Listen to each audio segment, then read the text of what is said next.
Euh, Puisque le non dilutif, ils ont eu déjà quelqu'un qui est intervenu D'accord. Donc, vous aurez ce qu'il faut. Et on va parler donc essentiellement fonds propres, du coup. Hein.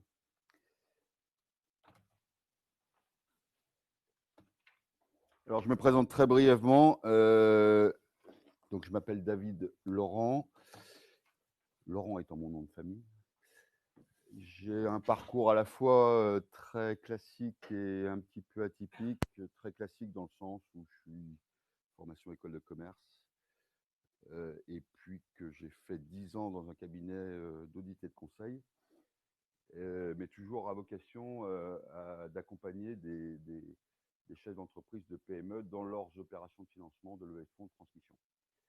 Et à force de les conseiller au sein d'Ernst & Young, j'ai créé moi-même ma banque d'affaires en 2000.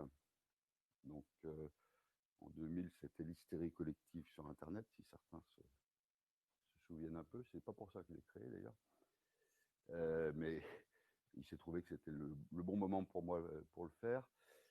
Et puis, j'ai été moi-même à votre place, c'est-à-dire en tant qu'entrepreneur. Je me suis retrouvé avec mon bureau et mes crayons et mon téléphone.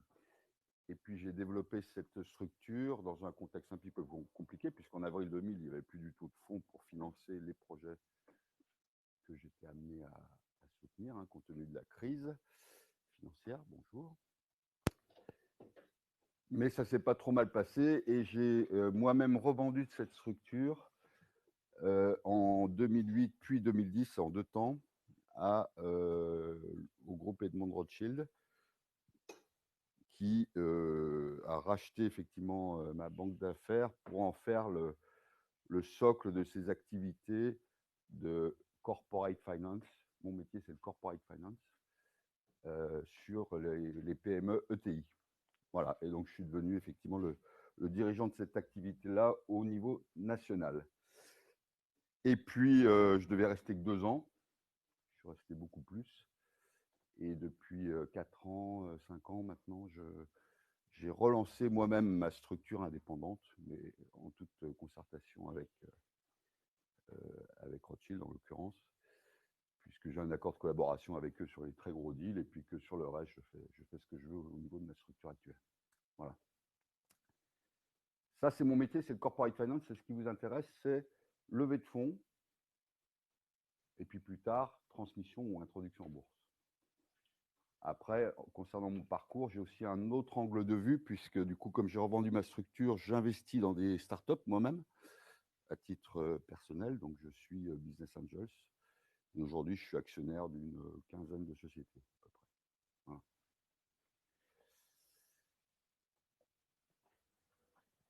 Pas de questions particulières?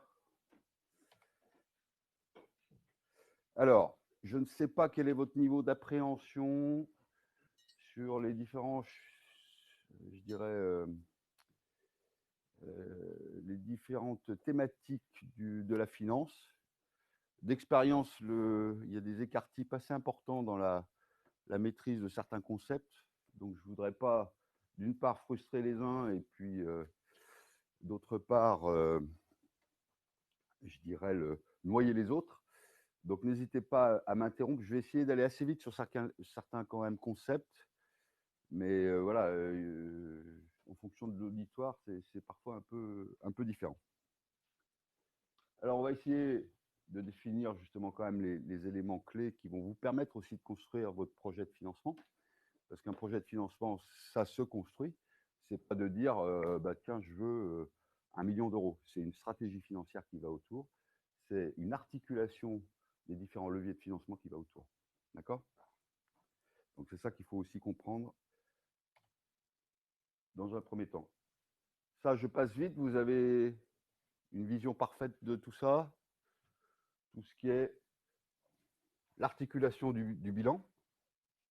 Vous avez d'une part des ressources propres, ressources empruntées, et d'autre part, vous financez effectivement un certain nombre d'actifs qui sont le fait effectivement des investissements de votre société. Et puis ensuite, il y a tout ce qui va concerner le bas de bilan. Donc là, on est dans le haut de bilan. D'accord. Ce qui veut dire que dès lors qu'on va parler investissement, on va parler de haut de bilan plutôt. Dès lors qu'on va parler cycle d'exploitation, on va parler plutôt de bas de bilan, pour déjà cadrer un petit peu les choses. Et donc, vous avez bien deux aspects, ce qui fait que dès lors qu'on va parler investissement, par exemple frais de R&D, c'est de l'investissement, ou perte de lancement, c'est de l'investissement, et ben on va aller voir plutôt des investisseurs. Dès lors qu'on va avoir des thématiques plutôt bas de bilan, c'est-à-dire cycle d'exploitation, on va essayer de se tourner vers d'autres acteurs. Mais si vous allez voir un investisseur, par exemple, pour revenir pour aller tout de suite sur le thème levée de fonds avec des investisseurs, si vous allez voir des investisseurs en leur disant bah là, il faudrait me financer le BFR, ça ne va absolument pas les intéresser. Vous serez hors champ. Ça ne fera pas partie de leur thématique d'investissement. D'accord? Et le BFR, donc, c'est, je vous passe les formules de calcul, vous les connaissez a priori, sauf si vous ne les connaissez pas, mais c'est stock plus encours, créance client, moins dette fournisseur, moins dette fiscale et sociale, en gros.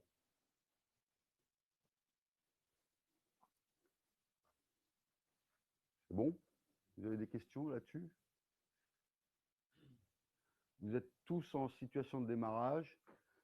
Ce que je peux vous dire, c'est que la notion, c'est pour ça que je vous demande si vous maîtrisez bien le calcul, les plantages de start-up sont très très souvent liés à une sous-estimation du BFR, paradoxalement.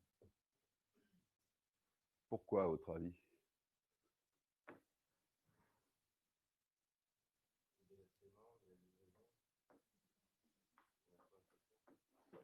Il y a un double effet qui se coule. Vous partez avec une position de négociation faible, parce que vous n'avez pas d'historique. La plupart du temps, vous avez une équipe ou un embryon d'équipe. Vous n'avez pas de référence, vous devez créer votre place. Donc, vous n'êtes pas en situation systématiquement de pouvoir de négociation fort vis-à-vis de vos clients et de vos fournisseurs, par exemple. Ça veut dire que les conditions qu'ils vont vous imposer, ben voilà, certains fournisseurs, ils vont vous dire, vous me payez comptant. Vous me payez comptant, ça veut dire que mon BFR, il va augmenter par rapport à un délai de règlement de 30 ou 45 ou 60 jours, on est bien d'accord. Et puis inversement, vos clients, ils vont essayer de vous imposer soit des conditions économiques un peu compliquées, soit des délais de règlement compliqués. Donc là aussi, paf, un encours client qui est d'autant plus important. Ça, c'est le premier effet qui se coule. Le deuxième effet qui se coule, c'est qu'en réalité, la première année de lancement de votre activité,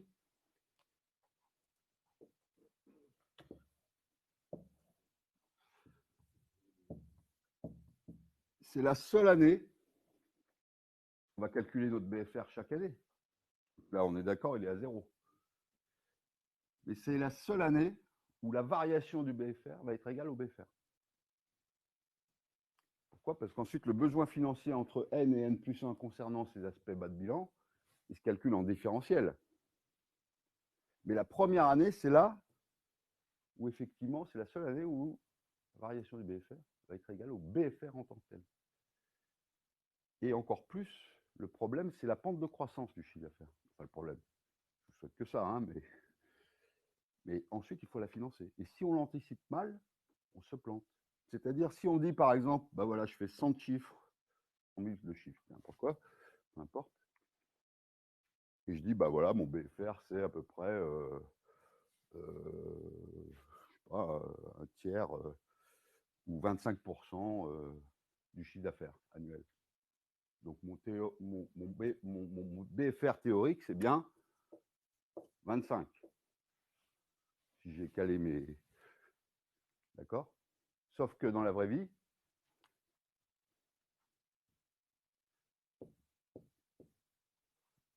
c'est ce BFR-là qui va être calculé fin d'année. Ce n'est pas mon BFR moyen, parce qu'il sera nul, mon BFR moyen. Ce que je vais avoir financé à financer fin d'année, c'est mon BFR fin d'exercice. Et donc, si je fais 5 sur les 100, si je fais 50, par exemple, les 2 derniers mois, bah, je vais devoir financer 50. Si j'ai 2 mois, par exemple, de besoin en fonds de mouvement. Je me fais comprendre ou pas? N'hésitez pas à m'interrompre parce que ça, c'est hyper important, en fait. Parce que dans tous les prévisionnels que je peux voir, la plupart du temps, pof, on part comme ça, on dit bah, le BFR, c'est à peu près tant de jours de chiffre d'affaires. Oui, tant de jours de chiffre d'affaires, mais quand on est en situation de forte croissance, il faut le calculer à rebours, puisqu'on a une explosion du chiffre d'affaires. Théorique. En tout cas, il faut que la théorie elle soit cohérente par rapport à l'articulation du besoin en fondement. Et c'est pour ça que les startups, la plupart, se plantent. Parce que bon, il y a les coûts de démarrage qui sont systématiquement plus compliqués, mais il y a aussi ça que tout le monde oublie. Donc, il faut absolument calculer votre BFR, non pas comme si on était en vitesse de croisière, où là, il n'y a pas de problème, puisque s'il y a très peu de croissance, on peut dire que ça représente tant de jours de chiffre d'affaires, pas de souci. Donc, ça représente 30 jours de chiffre d'affaires. Mais par contre, si on est en forte croissance, on doit, dans les prévisionnels, mois par mois, si ça représente 30 jours de chiffre d'affaires, on doit prendre le chiffre d'affaires du mois de décembre, avoir l'équivalent en BFR. Donc pas un chiffre d'affaires moyen sur l'année. OK? Donc ça, c'est très important parce que ça vous évite quand même parfois des très mauvaises surprises si vous les avez relativement mal appréhendées. Hein. Est-ce qu'il y a des questions par rapport à ça? Bon? Ouais.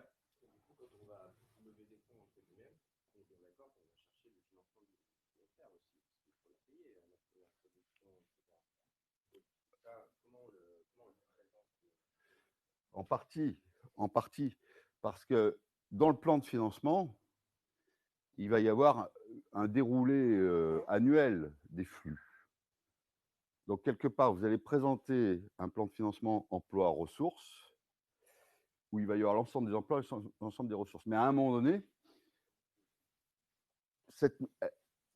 dans la vraie vie, on va chercher des fonds pour commencer à financer le BFR. Mais normalement, il doit s'autofinancer ensuite, derrière, par d'autres moyens. Hein? Donc, c'est ça qui est important, c'est vous avez, dans la présentation, il va y avoir plutôt une ligne fonds propres qui va permettre de financer une ligne plutôt investissement ou couverture d'un EBITDA négatif. Hein. Mais n'allez pas voir un investisseur en disant il faut que je finance mon BFR. Parce que, enfin voilà, je caricature, mais c'est pas ce qu'il cherche lui. Lui, ce qu'il cherche, c'est j'investis dans des actifs stratégiques, donc c'est de la R&D ou c'est, je sais pas, une super machine outil ou je ne sais quoi, ou même une marque, pourquoi pas, et je veux un retour sur investissement. Oui. C'est génial. C'est fabuleux. Enfin, je comprends bien ça parce que j'ai pas mal vécu. Ouais. Mais par contre, dans mon dossier, on est une marketplace. Donc, si vous voulez, on est un intermédiaire entre deux professionnels. Ouais. Nous, on encaisse l'argent avant la prestation. Ouais. Mais ça, quand je l'ai présenté justement aux gens, on me dit ça n'existe pas un BFR négatif, ça c'est dans le plus beau des mondes, mais en réalité, tu n'as rien compris, va revoir ton business plan et reviens me voir après. J'ai déjà eu ce cas de figure. Vous êtes allé voir qui là? Un business angel. Ah, Business Angel, oui. Ouais. Si vous voulez, la difficulté que j'ai, c'est de prouver que le BFR il est bel et bien négatif parce que j'encaisse l'argent avant la prestation. Bah, si vous arrivez, le tout c'est d'arriver à le prouver. Moi, si vous venez me voir, vous me dites ça, moi je vous dis ok, c'est quoi les conditions que vous avez? On sait qu'une marketplace, bah, c'est on paye tout de suite, donc ça, déjà il n'y a pas trop de doute là-dessus. Après, c'est les conditions de règlement de. Il faut peut-être aller voir un ouais.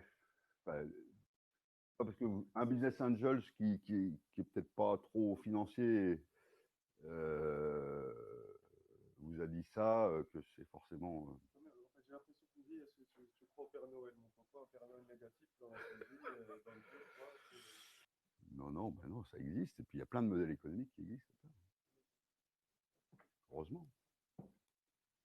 Je vous donne, parce que d'où l'importance aussi quand on parle de BFR, ressources, etc. Il y a le business model derrière tout ça. C'est quoi votre business model? Et quel est le mode de financement de ce business model?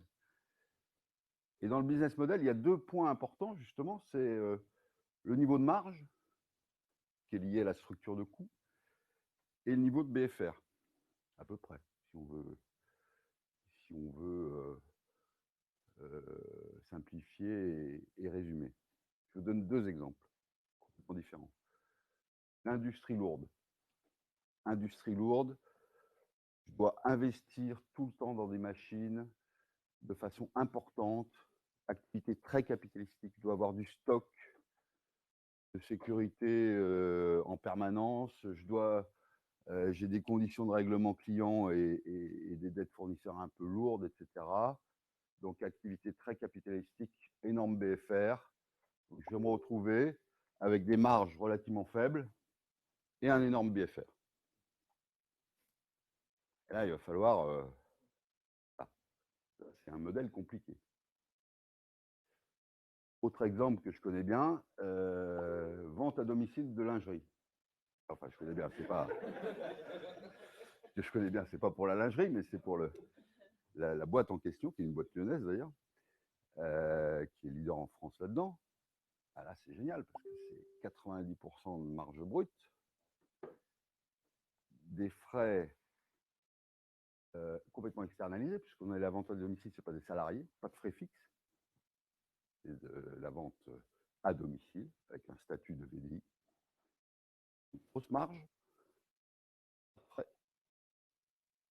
Et derrière, un BFR, justement, négatif. Parce que j'encaisse tout de suite, dès lors que j'ai livré, et en plus, les frais de transport, énormes à l'unité, hein. Facilement transportable, etc., pour être livré de Chine ou d'ailleurs. Voilà, donc vous voyez, le modèle est complètement différent. D'un côté, industrie lourde, je dois investir peut-être entre 2 et 5 millions tous les 4 ou 5 ans. Donc rien que ça, il faut le financer. J'ai des marges qui ne sont pas forcément évidentes. Et puis j'ai un BFR énorme. Et puis de l'autre, un modèle où finalement j'ai une structure très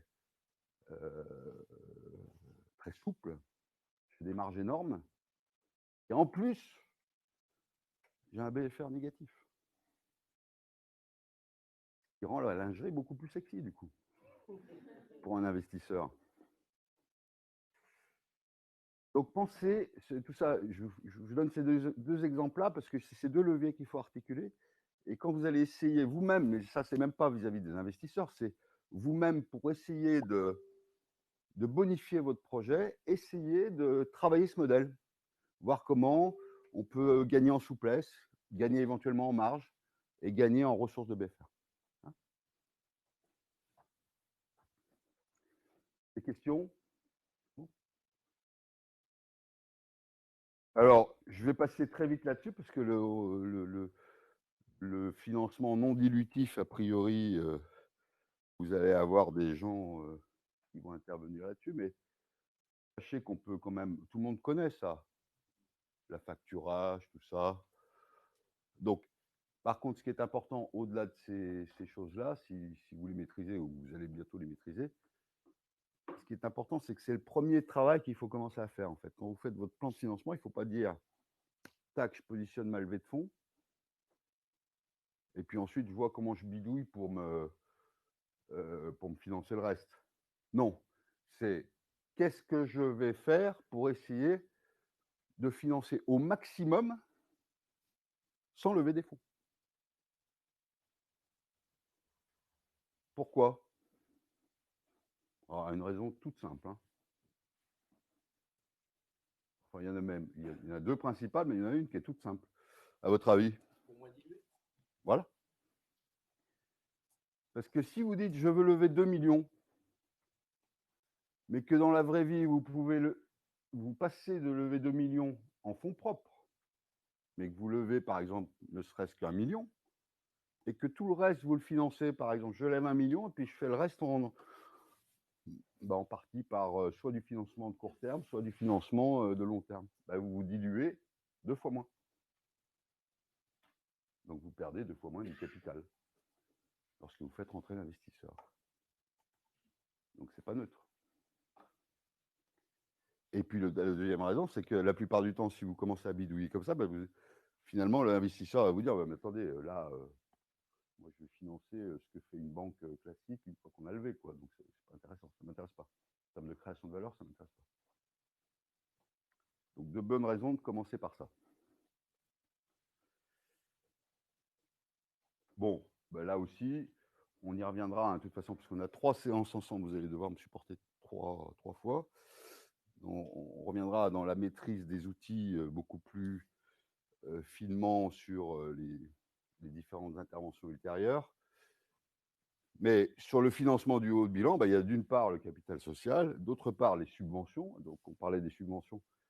C'est vrai que bah, y a une démarche à faire, c'est quand même d'essayer de fédérer au maximum un ensemble d'aides et de subventions. Vous disiez, ça fait 5 ans que vous êtes sur le projet et que c'est les premiers euros que vous avez eu de la BPI, là, seulement, au bout de 5 ans, c'est ça? Ouais.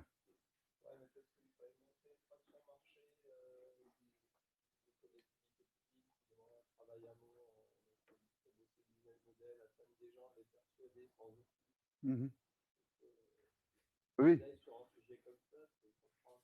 Ouais. Mais vous êtes peut-être sur un modèle effectivement assez hors norme, entre guillemets, enfin pas forcément standard, mais quand bien même, ça sera peut-être pas 5 ans pour ceux qui sont autour de vous, mais sachez que ça prend du temps. Ça prend beaucoup de temps parce qu'il y a beaucoup de conditions qui sont émises au fur et à mesure, etc. Ne serait-ce que les conditions de fonds propres. Et donc, il faut absolument, le plus tôt possible, aller voir les gens qui vont vous accompagner en termes de subventions éventuelles.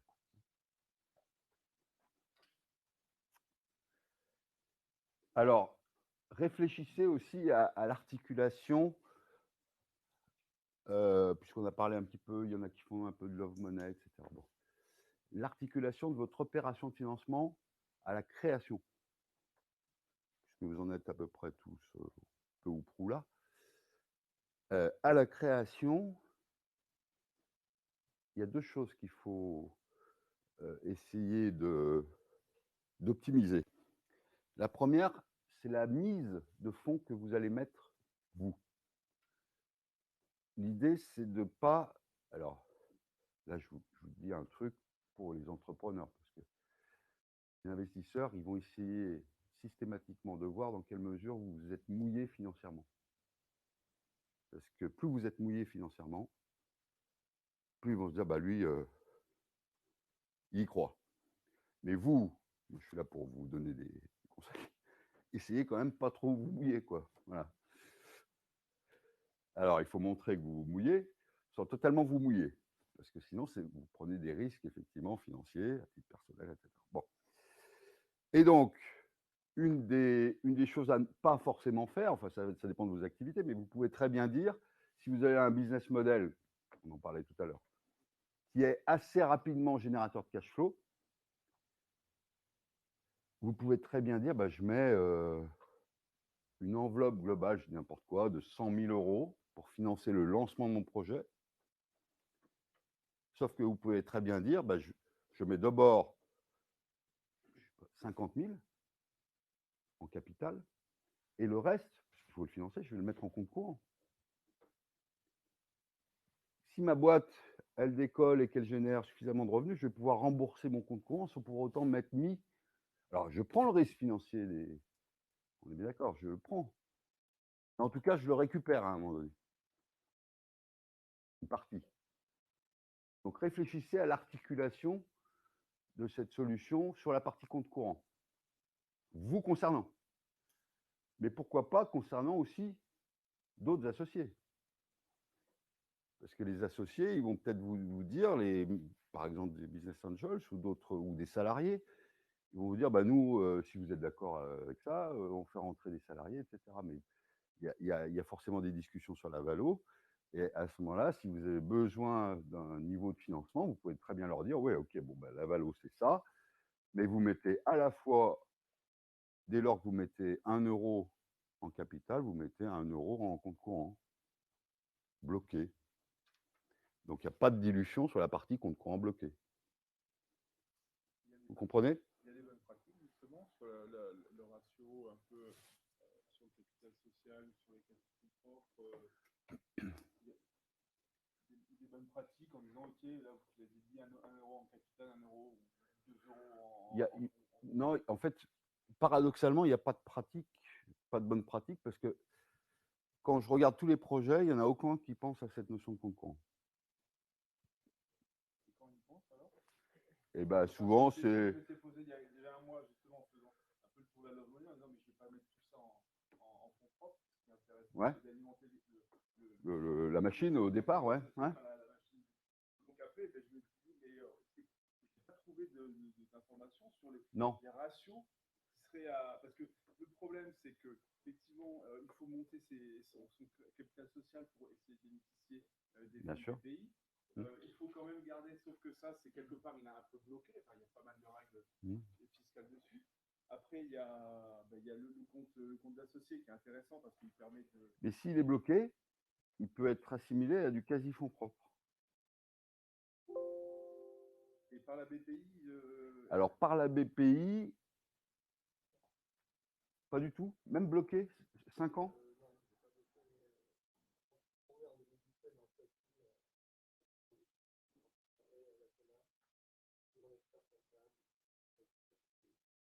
Le mandat ad hoc? Le statut d'entreprise en difficulté. Ah oui, non, mais c'est parce que vous étiez sous mandat ad hoc. Ouais. Ouais.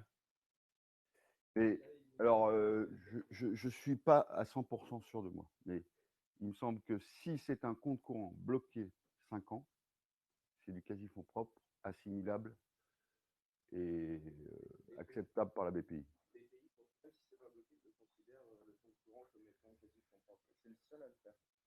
Après, ça dépend, parce que je suis pas sûr, par contre. Même s'il n'est pas bloqué? Ouais. Pour du prêt, oui, mais si on n'est pas tombé, oui, je suis d'accord. Il ne faut pas être tombé dans le statut parce qu'ils ne peuvent rien faire sur européen. C'est les seuls à le faire. C'est faire un abandon de compte courant avec clause de retour pour pouvoir refaire passer le. Avec une clause à meilleure fortune. Ouais. Et si vous rentrez d'amorçage, là, je pense que ça doit être d'autres conditions. Ouais. Sur de la sub, Ah non, mais sur de la sub, oui, mais pour les. Pour tout ce qui est avance et aide, là, ils vont regarder. Parce que si mettez-vous à la place de la BPI, c'est logique. Donc pour une sub, là, il n'y a pas de condition, à mon avis, effectivement. Mais par contre, pour l'avance remboursable et pour les prêts, si la BPI met de l'argent pour que les actionnaires récupèrent leur compte courant, c'est pas terrible. Je me trompe peut-être, mais il me semble que sur un pays à 3 régions, la règle 1 pour 1 vaut aussi en finance. Et donc, pour revenir à ça, effectivement, très souvent, vous êtes quand même conditionné sur votre montant de fonds propres. Donc, c'est cette articulation-là et cette vision-là qu'il faut que vous ayez aussi, en vous disant, qu'est-ce qu'il faut en fonds propres ou en quasi-fonds propres pour être éligible à l'octroi d'un maximum de subventions. Et puis, par ailleurs, qu'est-ce que je garde en souplesse? Moi, la pratique que je vois quand même quand ça se passe, c'est assez souvent 2 € de capital pour 1 € de compte courant. Voilà, pour vous donner une idée. Sur les petits investissements, c'est-à-dire plutôt des investissements love money. Et donc, ça vous permet de ne pas vous diluer quand même. Et puis, il y en a qui préfèrent, tout simplement. Moi, j'ai un projet dans la biotech, là, en ce moment. En fait, il y a un des actionnaires Business Angels qui est pas du tout dans ce domaine-là, il est dans l'immobilier. Lui dit, moi, je suis petit actionnaire, mais je veux bien mettre 100 000 dans le projet, mais je ne vais pas le mettre en capital, je vous le mets en prêt. En compte courant, rémunéré, quoi. Donc tout est possible alors qu'il a, il a mis peut-être 10 000 dans le projet, quoi, en tout. Et donc, pour être le moins déductif possible, il faut essayer de privilégier ce type Bien sûr. Ah, bah, bien sûr. Bien sûr. De la même façon qu'on verra comment ça fonctionne, tout ça, mais on va privilégier peut-être aussi parfois des obligations convertibles qu'on ne convertira pas. On verra. Ouais. Tellement déductible.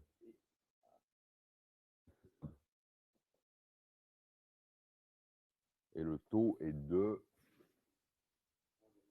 Ah ouais, c'est ça. Vous pouvez le rémunérer plus, mais vous êtes très fiscalisé dessus. Ah, la durée, c'est vous qui la contractualisez, la durée. Mais vous ne laissez pas entraîner dans une durée trop courte, parce qu'on sait que dans les projets de lancement, ça ne se passe jamais comme on a prévu. Hein. Au cours de la vie de l'entreprise, ouais. Vous pouvez même faire du compte courant. Si vous rachetez une grosse boîte, vous trouvez un gros investisseur qui est déjà actionnaire, vous lui demandez de financer en partie en compte courant.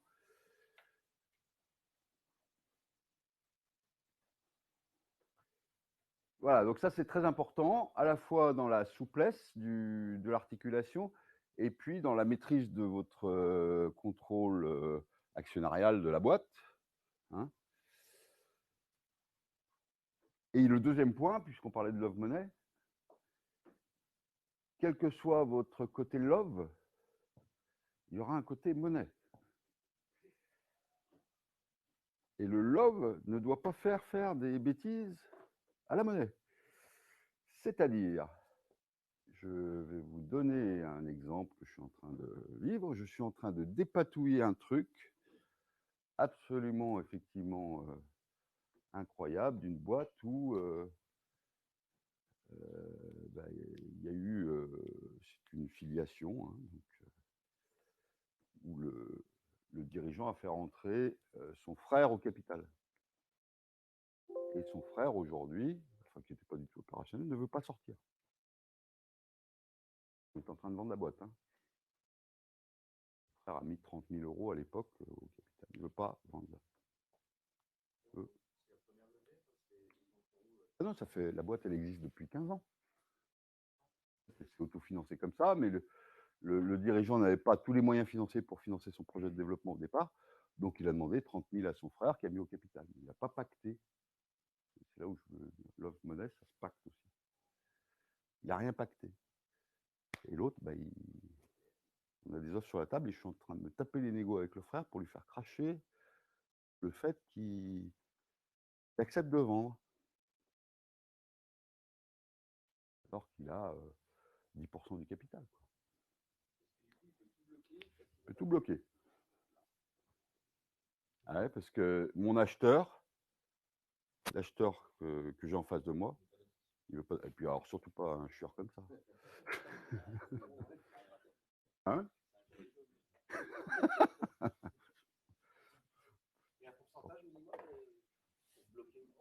Non, il y a, ça dépend de l'acheteur. Il y a des acheteurs qui disent, parce que là, je suis là pour vous parler dans la vraie vie. Si on parle de rachat d'entreprise, par exemple, moi, si je suis un acheteur qui se trouve en face d'actionnaires comme ça, qu'est-ce que je fais? Je veux être cow-boy. Je rachète 51% des parts, et ensuite j'écrase tout le monde. Là, ils ont que les yeux pour pleurer. Donc ça va être, dans la discussion, ça va peut-être être, je suis parfois amené à avoir des négociations, des trucs un peu virils. Ça, c'est la vraie vie. Il y a plein de trucs qui sont comme ça. Donc vous, quand vous êtes actionnaire minoritaire, par exemple, c'est des choses, il faut que vous soyez très vigilant là-dessus. Ensuite, là où je veux en venir, c'est Love Money. Ça doit ce qui se conçoit bien s'écrit bien. Et donc, à un moment donné, si vous avez un acheteur, comme des acheteurs américains, par exemple, il faut qu'ils aient 100% des actions, pas une dehors, la plupart du temps.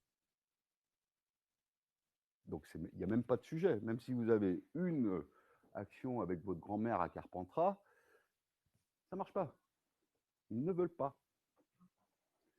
Donc, ça dépend de la qualité de l'acheteur. Il y en a qui peuvent dire, bah, du coup, je vais en profiter parce qu'avec 51% du capital, je pourrais écraser tout le monde.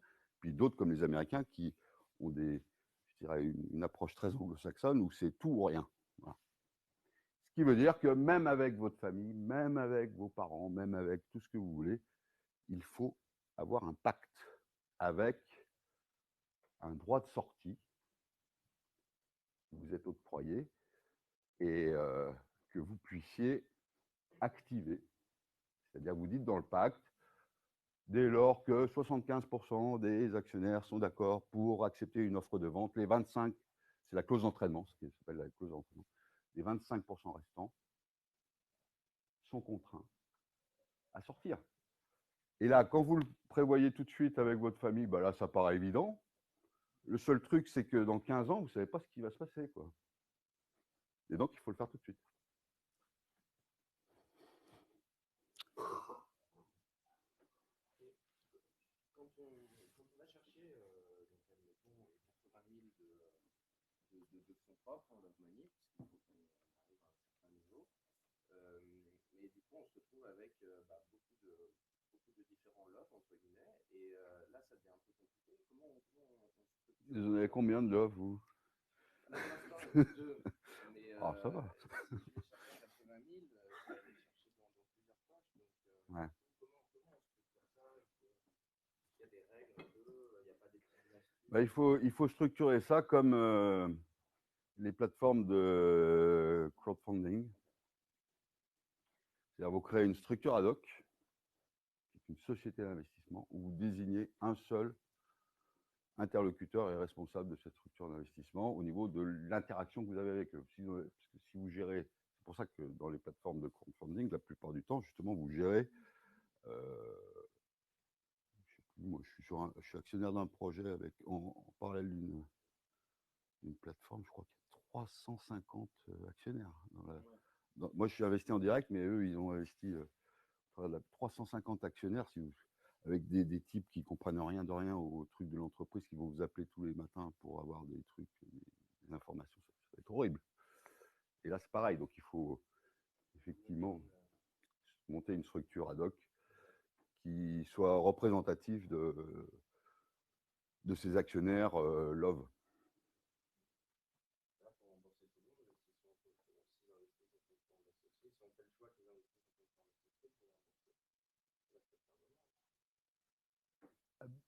Ben, là, j'y suis pour rien. C'est à vous de voir en fonction de votre modèle et puis de la capacité de persuasion que vous avez vis-à-vis d'eux. Hein. Je réfléchis parce que j'ai cette offre et je commence à avoir de plus en plus d'AG, de gens qui s'intéressent à la technologie, qui vont proposer entre 10 et 100 000 à peu près. Et l'idée, c'est que cette musique, ça peut faire vite. Donc, je suis en train de m'interroger peut-être pour faire du web, peut-être sur une émission là, pour savoir quel type de société. Est-ce que cette société est à capital variable? Est-ce qu'elle a une partie de SupraWays qui ne gênerait pas, en fait, pour les questions de représentation, ça gênerait moins un investisseur lourd? Ouais. Et c'est quel type de société qui se... Bon, ben là, il n'y a pas besoin de trucs très compliqués. À partir du moment où vous avez une structure qui investit, sous forme SAS, la plupart du temps, ça ne gêne personne. Hein. Ce qui gêne un investisseur, enfin, ah oui, très important, ça me permet de rebondir. Ce qui va gêner un investisseur, c'est pour ça que votre cas est aussi un peu, mais il est un peu atypique, votre cas. Mais soyez prudent dans l'articulation, dans l'entrée au capital d'industriels. Pourquoi?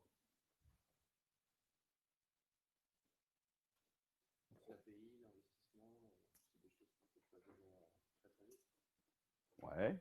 Il y a un truc fondamental qui est le nerf de la guerre des obsessions de l'investisseur.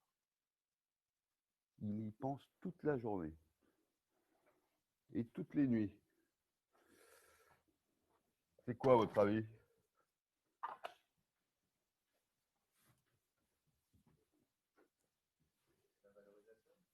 Ouais. Et pour qu'il y ait valorisation, il faut qu'il y ait? Non. Il peut y avoir un EBE nul et une super valorisation. Puis vous allez pouvoir avoir un EBE fabuleux et avoir 0. Pour qu'il y ait valorisation, il faut qu'il y ait vente des titres de l'investisseur. Vente des titres de l'investisseur. Le piège des startups aujourd'hui, alors là, je vous mets, justement, je profite de cet aspect-là, je vous mets en garde là-dessus parce que, regardez, creusez, il y a énormément aujourd'hui de grands groupes, y compris de groupes du CAC 40, qui mettent la main tranquillement en minoritaire dans des boîtes pour mieux les récupérer derrière. Je prends l'exemple d'une structure qui dit bah, je suis dans la cosméto, etc. Il y a un fonds qui est d'ailleurs le bras armé de L'Oréal qui existe. Et je fais rentrer ce fonds. Donc je lui donne 25% à ce fonds. Il a 25% de ma boîte. Quelle que soit la structure juridique, quel que soit tout ce que vous voulez, j'ai quand même 75%. Okay. Donc là, vous vous dites, je maîtrise. Mais non, vous ne maîtrisez rien. Vous ne maîtrisez plus rien. Pourquoi vous ne maîtrisez plus rien? Parce que vous ne pouvez pas forcément revendre.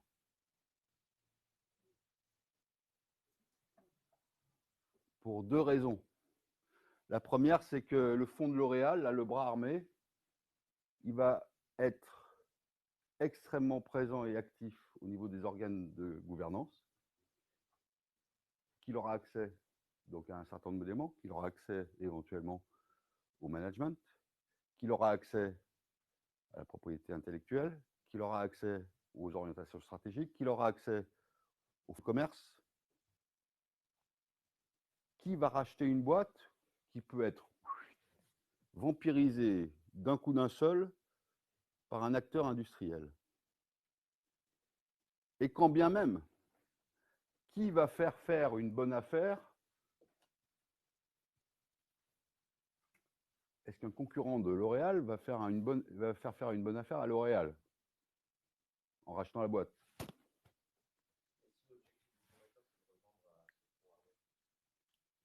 Oui, mais là, s'il n'a pas fait les choses correctement, une fois dedans, comme ça bloque, là aussi, méthode cow-boy, si on veut être méchant.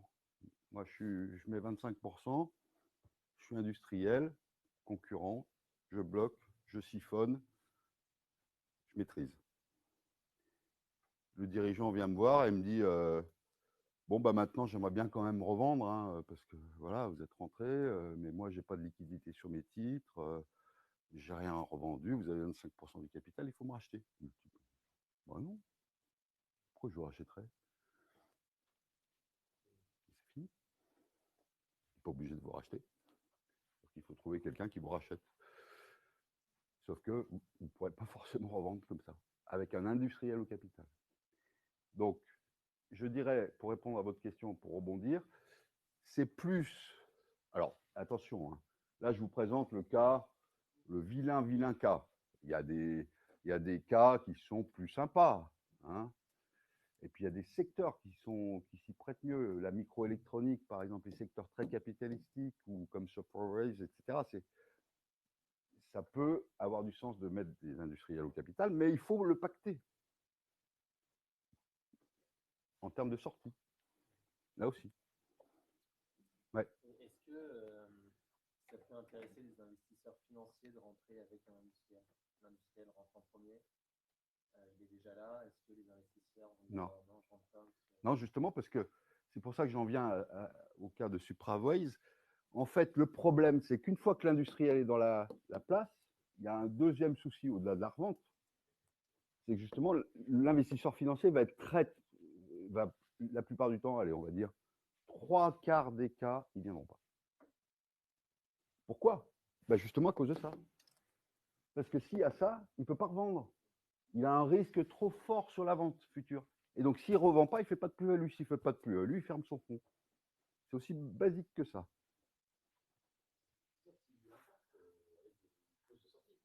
Voilà. Mais vous savez, le problème, une fois que vous avez fait ça, comment vous faites? Alors, moi, je suis bien placé pour le savoir parce que j'ai fait exactement ça avec Rothschild. J'ai commencé par vendre 25%. Et ensuite, il faut négocier tout le reste. Là, vous pouvez le faire. Ouais. Et là, c'est par contre, voilà, c'est un peu compliqué. On se donne ce que j'avais fait maintenant, il y a prescription, donc je peux en parler. J'ai dit, je vends 25% tout de suite. C'est des fiançailles. Si au bout de 2 ans, ça match, vous rachetez l'intégralité à des conditions financières prévues d'avance. Alors là, il faut bien manœuvrer aussi sur les conditions financières que vous articulez, hein, parce que ça dépend de beaucoup de critères qui peuvent être le chiffre d'affaires, le BE, la trésorerie. Enfin, il faut donc articuler à l'avance. Et surtout, parce que là, ça c'est l'étape sine qua non. Mais si jamais ils disent ah ben on fait pas, ben, vous êtes bloqué. Vous revenez dans le schéma là. Donc qu'est-ce qu'il faut négocier? C'est ce que j'ai fait en tout cas. Là c'était assez incitatif. Je leur avais dit ben, à ce moment-là, si vous ne vous mariez pas, c'est-à-dire si vous n'accédez pas à la vente de l'intégralité des titres, je vous rachète mais 3 fois moins cher que ce que vous m'avez payé. Donc je vous fais sortir à des conditions définies, mais je vous fais sortir. Parce qu'une fois que vous avez ça au capital, vous savez, vous pouvez rien faire en fait. Ben, c'est dans la négociation, un rapport de.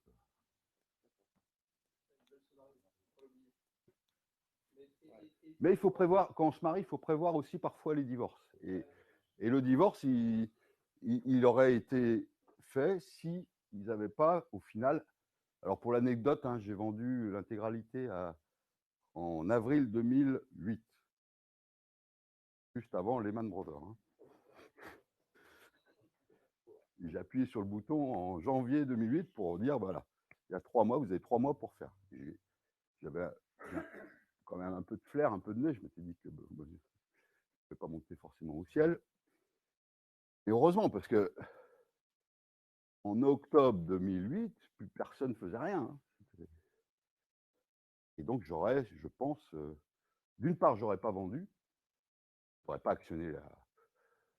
D'autre part, j'aurais dû les faire sortir. Bon, ça, c'est un autre sujet.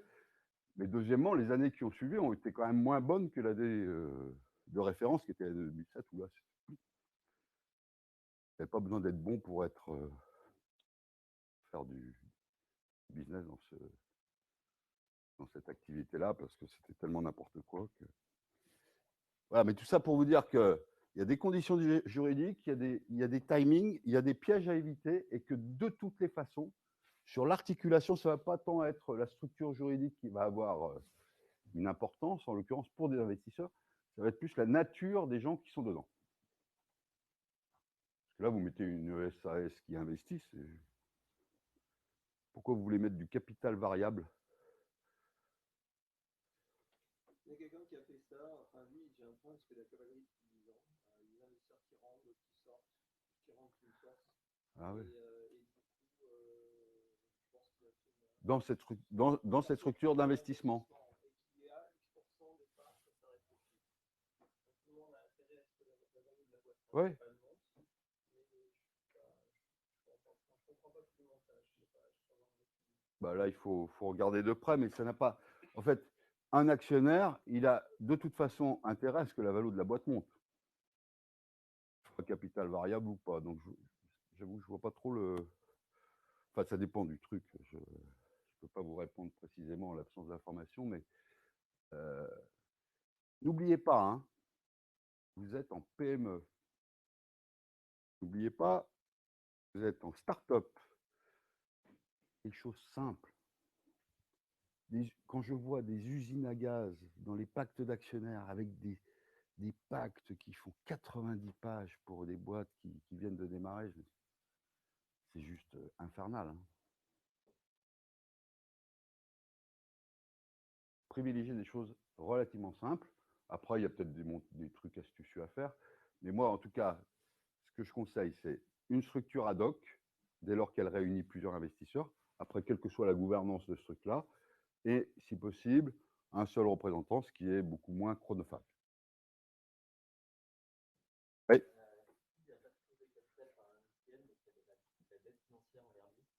Ouais. Dans un second temps, le faire rentrer un investisseur financier. C'est bon. Ça se passe bien. Est-ce que. Ah oui. Ouais. À partir du moment où ils ne sont pas au capital, il n'y a pas de sujet. C'est vraiment le statut d'actionnaire qui va les bloquer. Et c'est même dans certains métriques d'investisseurs. Vous savez, les investisseurs, ils ont des cases. Hein. Si vous ne rentrez pas dans la case, paf, ça sort. La propriété intellectuelle n'est pas dans la boîte, boum, on n'investit pas. Il y a un industriel au capital, boum, on dégage. Quel que soit le projet, il n'y en a même pas. Donc ça fait partie des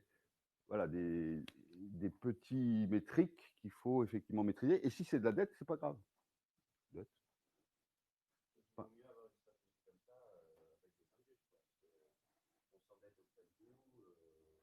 ouais, faut... ouais. Voilà.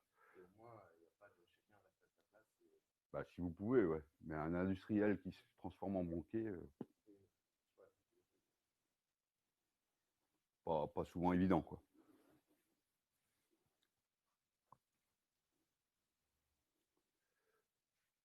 Ok, donc ça, c'est des points de vigilance. Après, comme vous l'avez vu, ça se négocie, ça se gère, etc. Mais l'important, de toutes les façons, quand vous faites rentrer un partenaire financier au capital de votre structure, c'est ce qui va vous rester vous. Parce que ça ne va pas être du cash pour vous, ça va être du cash pour la boîte. Mais à un moment donné, il faut que vous vous y retrouviez, même si on n'est pas là pour faire que du fric, évidemment, heureusement. Personne n'est là pour ça. Mais à un moment donné, si vous êtes propriétaire de votre boîte, il est légitime que patrimonialement,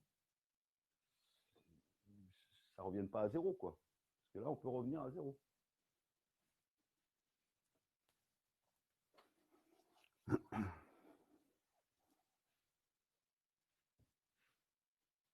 Il fait une chaleur torride ici. Hein. Ouais.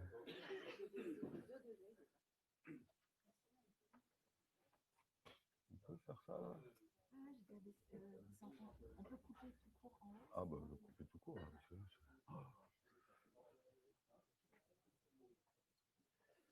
Est-ce qu'il y a des questions complémentaires? C'est bon?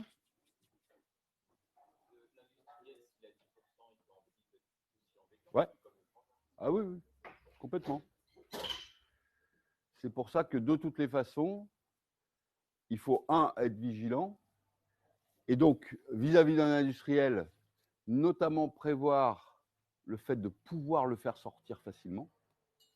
Si jamais vous voulez vraiment faire quelque chose avec lui, ou le fait de prévoir qu'il vous assure une liquidité sur les titres, ou le fait de gérer les deux en même temps.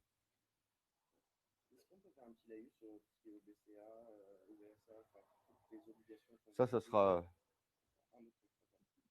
une des séances ultérieures, au prochain numéro.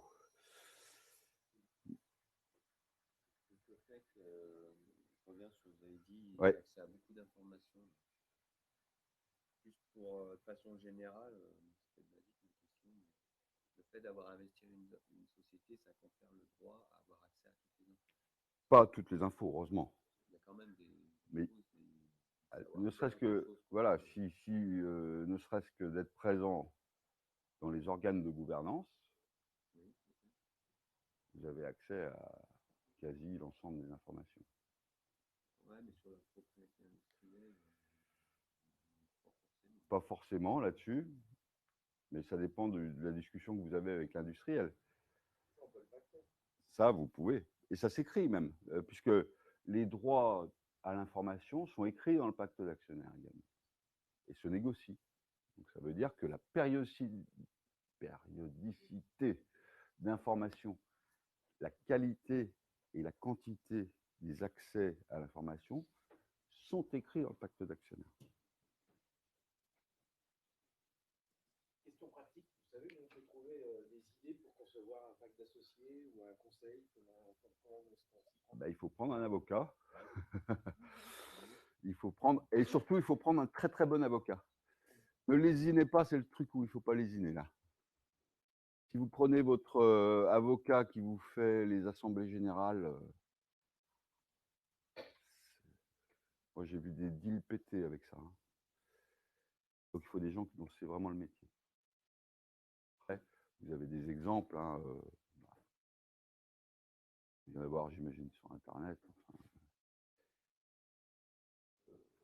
et grosso modo, de toute façon, dans une des séances, on va pas mal évoquer tout ça, les différentes clauses, etc. Et en fonction des clauses, vous pourrez regarder la façon dont elles se rédigent et la façon dont elles s'articulent. Si vous avez des amis avocats, ils vous donneront ça forcément. Simon.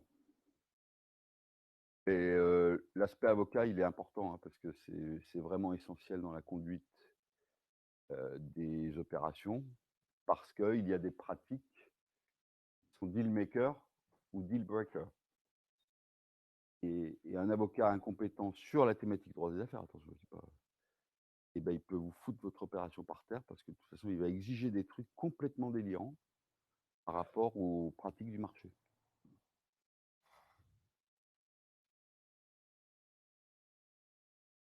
Ou des conseils, pareil. Il faut prendre un bon conseil. Si vous prenez un conseil, ne prenez pas votre expert comptable. Même si il y a des très très bons experts comptables, des excellentissimes experts comptables, c'est souvent une énorme catastrophe dans tous les deals de corporate finance. Si ce métier-là existe, le corporate finance, c'est qu'il y a des raisons.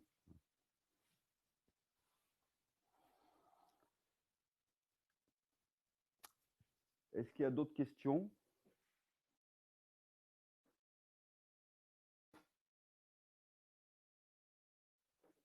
Bon, là, on passe rapidement, hein, mais comme je vous l'ai dit, incertitude sur les flux, cash flow négatif, BFR souvent un petit peu problématique au démarrage, donc faible capacité d'autofinancement.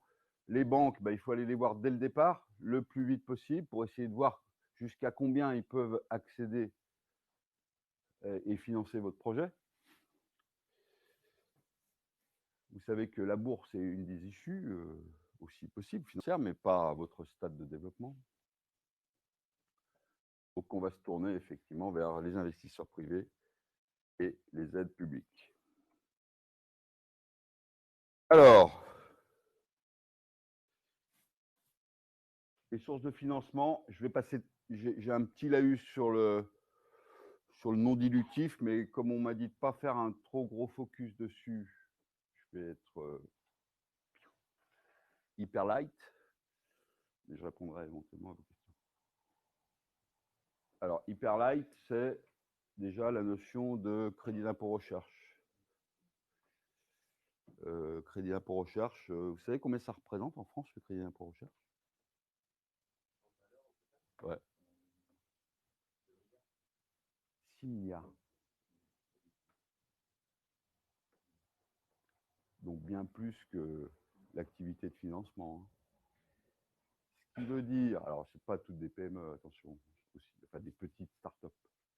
Mais ce qui veut dire, c'est que vous devez absolument, alors là aussi, faites-vous accompagner d'un expert comptable qui connaît soit bien le sujet, soit de gens qui ont ce métier. Mais vous devez absolument essayer de travailler là-dessus pour voir comment vous pouvez bonifier votre plan de financement. Hein? Il s'agit de ça, tout ce qu'on arrive à lever au travers de cet outil qui est quand même extraordinaire, hein, qui n'a pas d'équivalent ou quasi pas ailleurs. Oui, en fait, le problème, c'est qu'il y a beaucoup d'entrepreneurs qui disent ouais, on n'est pas aidé, etc. Bidule. Et le problème c'est plutôt, voilà, il y a une diversité de paysages, mais il y a des outils qui existent. Et celui-là, il est majeur pour vous, majeur. Est-ce que c'est mieux de passer par un expert comptable ou il y a pas mal de cabinets de conseil qui sont spécialisés comme ABG, ELI dans le sujet? Ouais, alors il y a des cabinets de conseil qui sont effectivement spécialisés. Ouais, ouais, ouais. Je suis pas, c'est très contrasté. Je suis pas hyper fan, hein. Mais un expert comptable qui est bon, enfin, si vous avez un bon expert comptable, il sait gérer ça. L'essentiel, il y en a beaucoup qui ont dû en faire peut-être, je pense.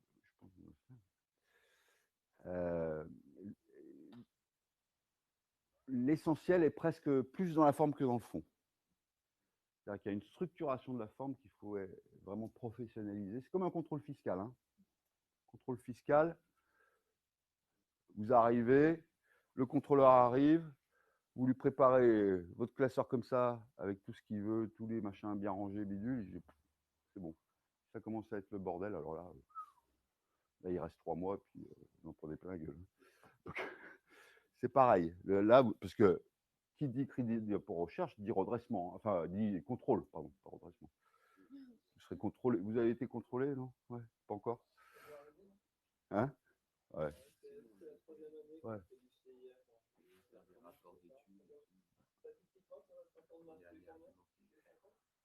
Bah, tous les 3 ans.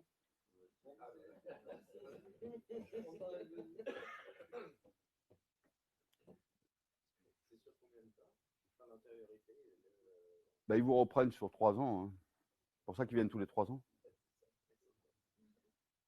C'est quoi les délais un peu? Merci. Entre le moment où on reçoit la facture qui est éligible au CIR, au moment de faire les déclarations. Bah, ça, c'est-à-dire éligible aussi. Vous ne recevez pas une facture éligible? Non, mais on veut rentrer des coûts dans le. Ah ben, à la fin de l'exercice, vous calculez un crédit d'impôt recherche. D'accord, c'est à la fin de l'exercice. Voilà. Ouais. Vous-même, vous l'avez géré tout seul, par exemple, parce que dans votre métier, en plus, ça doit être un peu. Justement, il faut des rapports d'études un peu structurés, là. Voilà, moi, ce que j'ai géré, c'est que je suis chef de projet. Ouais. J'étais chef de projet. Donc, c'est bien tenir compte de l'activité qui a été faite et surtout, parfois, il faut faire attention entre ce qui touche vraiment à de la recherche et ce qui est plus dans du développement ou de la production même, pour que je charge. Il faut faire attention à l'avancée d'activité. Oui, on est amené à argumenter que voilà, ce ne sont pas des choses possibles aussi. Ils sont très ouverts à la discussion. Ouais. Là, vous avez affaire à des gens, la plupart du temps, qui sont. Je dis pas qu'ils font du bien de la bureaucratie française, mais ils sont souvent assez constructifs, quand même. Et ils savent qu'une start-up, elle ne peut pas être méga organisée, mais mon conseil quand même, c'est que s'ils voient que ça ne tient pas la route, ils vont vous allumer, mais direct. Ça, et par contre, voilà. Donc, soyez structurés. Ça veut dire quoi? Ça veut dire feuille de temps, par exemple. Ça veut dire des feuilles de temps ultra bien organisées. Ça veut dire des rapports, justement, intercalaires. Les papiers qui montrent qu'ils sont éligibles au CIR, donc parfois aider certains sous-traitants à faire la demande pour que vous ayez justement ce que vous allez demander soit éligible au CIR. Voilà. Tout à fait. Donc voilà. Vous l'avez fait le fait d'aller demander l'éligibilité du dossier au préalable, ça c'est un chose à faire. Ouais, il vaut mieux. Sur le principe, il vaut mieux le faire. Parce que l'avantage, c'est que si on ne vous répond pas, c'est bon. Ouais.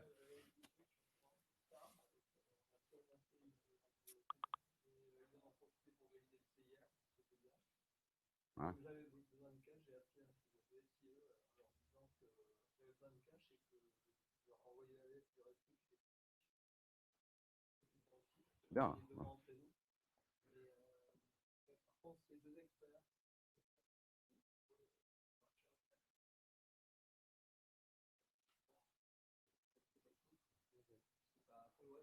Non, non, ils sont. Plutôt bienveillants d'ailleurs. Ouais.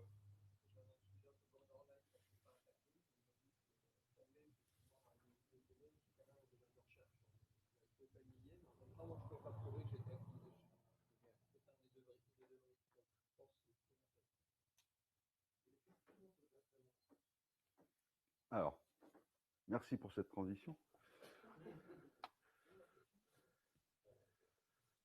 vont subventionner à peu près tout ça. Les brevets, enfin, tout ce qui est pays, les prestations externes, hein, de gens habilités aux travaux de recherche concernés. Pensez d'ailleurs au passage dans les contrats de collaboration que vous faites avec eux, de bien spécifier que c'est vous qui êtes détenteur de la propriété intellectuelle. Ouais, ouais. Parfois, on a des réveils douloureux quand on signe des trucs un peu vite. Voilà. Donc là aussi, prenez peut-être un conseil, enfin un avocat qui vous blinde pas mal ça. Parce que derrière, vous signez par exemple ce truc avec un prestataire sans que ce soit clair sur la propriété intellectuelle, vous ne pourrez pas faire rentrer l'investisseur. Quand ils vont faire leurs audits, ils vont regarder, ils vont dire, attendez, la propriété intellectuelle, elle est où là? Elle est chez le prestataire ou elle est chez vous? À ce moment-là, si elle est chez le prestataire, il faut que j'investisse chez le prestataire. Parce que là, vous êtes rien sur la propriété intellectuelle. Et quand bien même vous maîtrisez la techno, si votre brevet, il n'est pas, ou votre protection, elle n'est pas détenue par vous, imaginez-vous pourquoi l'investisseur ne vient pas, justement. Parce qu'à la limite, vous pouvez vous dire, bah, moi je m'en fous, je continue à faire mon business. De toute façon, je n'ai pas besoin forcément de ça pour faire mon business.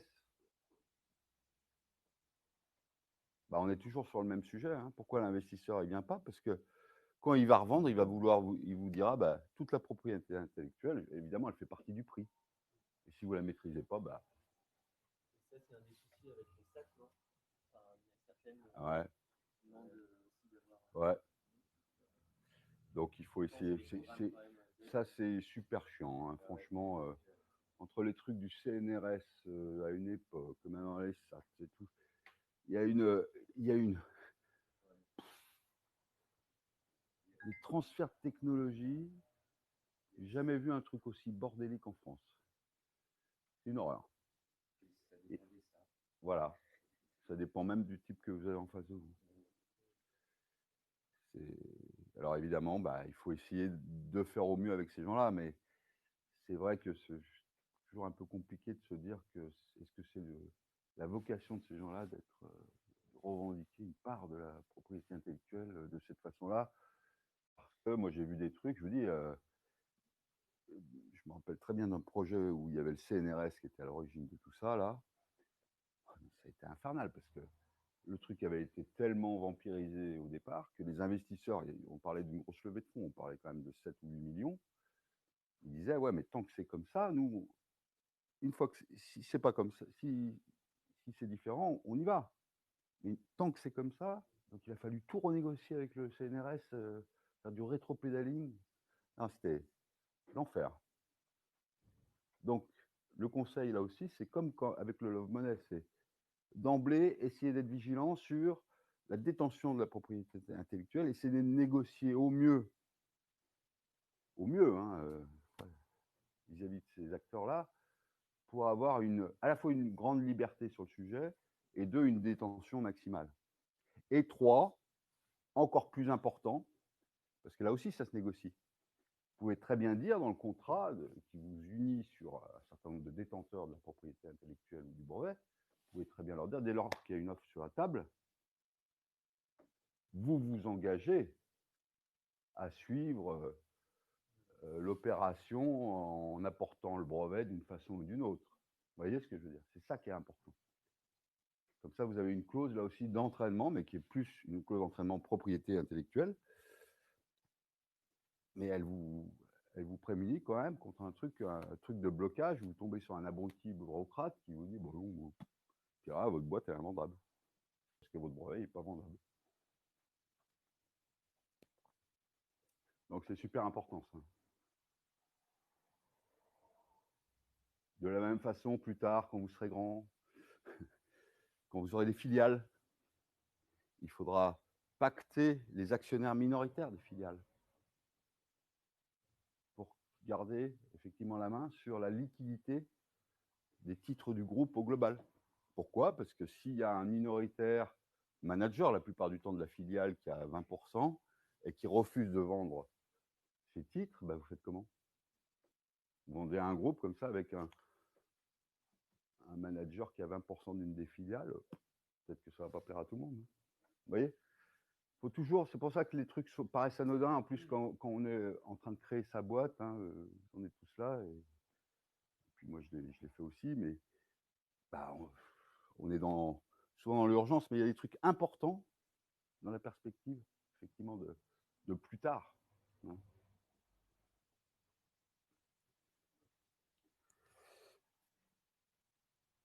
Tous les aspects normes sont financés, les aspects, effectivement, de frais de fonctionnement, les amortissements.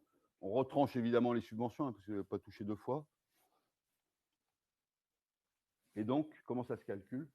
C'est 30% des dépenses éligibles. Alors, je vous laisserai les slides, hein, pour aux soirées au coin du feu, si vous vous ennuyez. Voilà, mais 30%, c'est énorme. Hein.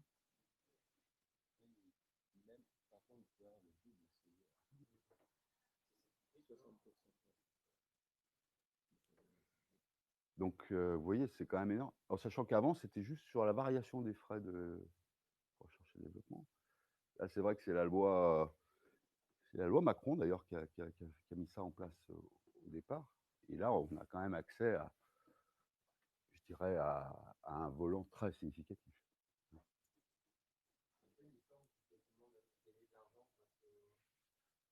Bah oui, si vous faites un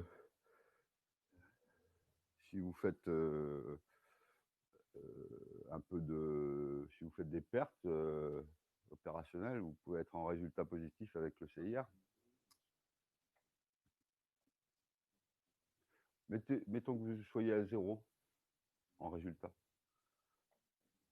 Vous avez, je dis n'importe quoi, 1 million de frais de R&D, vous faites 300 000 de résultats.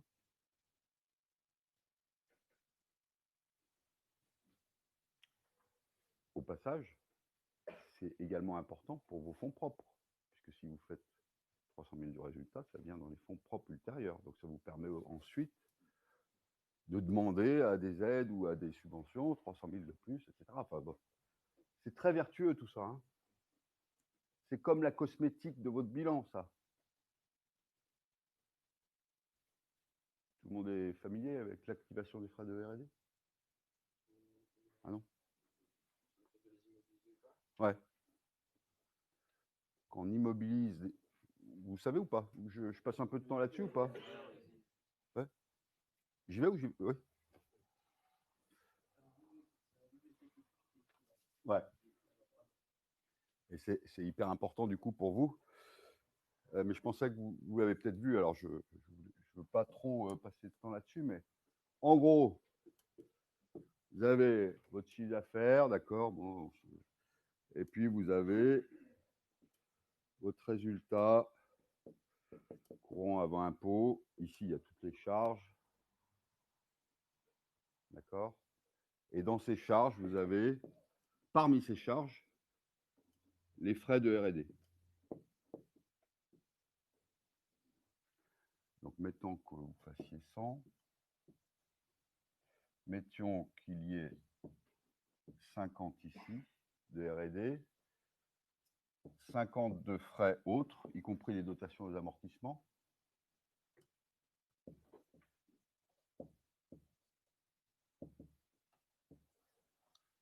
Moins 50 égale 0.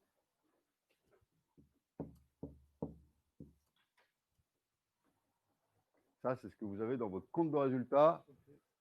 Première année, vous démarrez, vous faites 100 000 euros de chiffre, 50 de R&D, 50 d'autres frais, vous êtes à 0. Je simplifie. Rien. Qu'est-ce qui se passe derrière, dans l'activation de vos frais de R&D? En fait, la R&D, c'est un investissement, c'est ce que je vous disais, quelque part. Ce n'est pas du BFR, c'est pas... Cette R&D, elle est bien destinée à créer un actif innovant. C'est une innovation, donc c'est un actif. Donc, qu'est-ce que fait le plan comptable général français? On est vraiment là-dedans. Hein. il crée une ligne juste en dessous du chiffre d'affaires, hein, qui vient dans les produits d'exploitation, qui s'appelle production immobilisée. Et il dit, en fait, les 50 de R&D, c'est vraiment comme si j'achetais une machine-outil. C'est un des actifs importants de la boîte, parce qu'il a une caractère d'innovation qui donc a une valeur. Et donc, alors je ne sais pas si j'ai un truc rouge ou pas, moi. Je crois que j'en ai un là. Ah ouais. Et donc, qu'est-ce que je fais?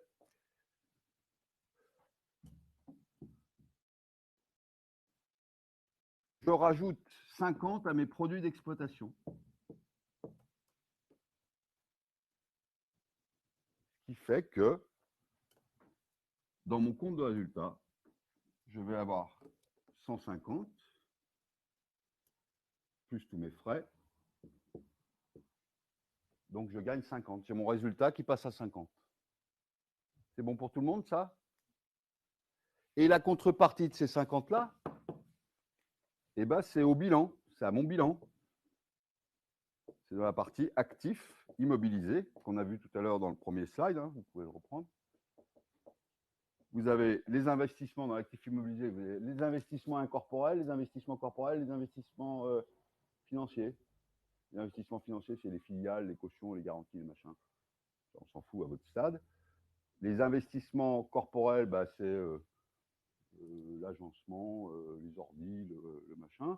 Les investissements incorporels, ça c'est corporel. Les investissements incorporels, c'est ce qui va être très important pour la plupart des projets qui sont ici. C'est les frais de R&D, les notions de marque, les brevets, etc., etc. Ce qui fait que, pourquoi il faut penser à ça, c'est uniquement de la cosmétique, parce qu'en termes de flux, on est d'accord que c'est la même chose, c'est de la bidouille, ça. Hein. Mais la bidouille, elle est importante. Pourquoi elle est importante? Parce que ça va venir consolider artificiellement vos fonds propres. Je dis bien artificiellement, puisque ce n'est pas un flux. Oui. J'ai une question, j'ai suivi le résultat comptable qui depuis 2 ans m'a fait activer ça. C'est très, sauf que comme le brevet, j'ai maintenant les fonds pour tester, pour savoir s'il a de la valeur, parce qu'il fallait du financement pour pouvoir, avec un industriel, lui confier le dimensionnement, Ouais. pour savoir s'il a vraiment une valeur. Donc, du coup, il m'a activé que tout ce qui était innovation et tout ce qui était recherche. C'est-à-dire que les investissements en recherche, je les ai en potentiel si le brevet quelque part sans nom est évalué dans 6 mois. En 2020, on va remonter pas mal de choses. Et du coup, je ne sais pas si on n'a pas été trop prudent, parce que ça m'arrangerait. Ouais. Normalement, les frais de R&D, alors c'est après, moi je trouve que j'ai fait, quand j'étais bébé, j'ai fait de l'audit. Donc c'est l'enfer parce qu'effectivement, il faut qu'on arrive pour activer ça en théorie. Hein, il faut qu'on arrive à démontrer, entre guillemets, d'un point de vue audit, pour des gens qui n'y connaissent rien à la techno, déjà. Au point de vue audit, il faut essayer de démontrer que finalement, ce que vous avez dans cette poche-là, elle a des chances de succès commercial suffisantes. On ne parle pas d'aboutissement techno. Vous voyez la différence? Il faut qu'il y ait des chances de succès suffisantes. Ouais, donc on aurait dû pousser la roue, Un peu plus, ouais, peut-être. Mais par prudence, c'est souvent comme ça. Ouais. Non. Ah non, parce que vous pouvez faire des frais de R&D, c'est ce que je dis. Là, ici, vous voyez, vos 50 000, ils y sont là. Hein. Ils sont à mon bilan, là. Et c'est uniquement des frais de R&D, des charges de personnel, etc. Ouais. Bien sûr.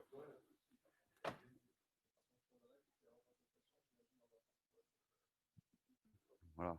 Mais en fait, ça dépend des modèles aussi. Dans le numérique, il y a très peu de choses brevetables dans tous les logiciels, etc.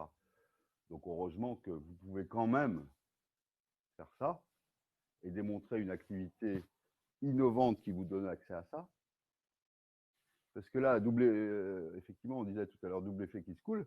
Vous avez ça, et puis si jamais vous avez justement 50 aussi de CIR, bah, vous augmentez vos fonds propres de 100. Hein.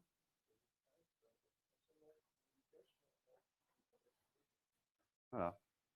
Donc vous avez 50 de bidouilles cosmétiques, mais qui vous gonflent. Vous faites de la gonflette de bilan, du haut de bilan. Et puis vous avez 50 de cash qui arrivent du CIR. Est-ce que ça a réellement un impact sur le choix de la forme d'investisseur? Enfin, j'ai du mal à... Ah non, non, mais pour vous, c'est hyper important. Enfin, du point de vue de l'investisseur financier, oui, bah, évidemment, il va être sécurisé par rapport au fait que vous ayez entrepris ces démarches, etc. Mais ce n'est pas ça qui va le faire rêver. Par contre, dans votre plan de pilotage financier, c'est essentiel. Et c'est essentiel aussi, puisqu'on est là pour parler levée de fonds au sens large, pour accéder à toutes les sources de financement. Puisque là, vous avez 0 en fonds propres ici. Là, si on rajoute le CIR, vous avez 100. Vous pouvez demander des aides, des prêts, aller voir les banques pour qu'ils vous prêtent. Et ils vous prêteront à hauteur des fonds propres, tous ces gens-là, max. Donc, si vous avez 0 de fonds propres, ils ne vous prêteront rien. Si vous avez 100 000, ils vont vous prêter 100 000. Si vous arrivez à bonifier le truc pour avoir 300 000, ils vont vous prêter, accéder jusqu'à 300 000. C'est hyper important. Ça permet également de monter un peu la valorisation. Bon, à la marge. Parce que dans la valo, on tient compte de la position de trésor, donc voilà. Mais on va pas, la valo que l'investisseur va faire, il ne va pas regarder tout ce qui est en bas de l'EBITDA. Hein. C'est vrai que l'investisseur sera facile, mais moi, si tu veux, par exemple, sans ça, je retombais en statut en côté dans une difficulté. Donc, pour l'éviter, je réglerai encore à de l'anticiper comme investisseur en bilan. J'avais pas le choix. Ça m'a permis facilement à l'époque.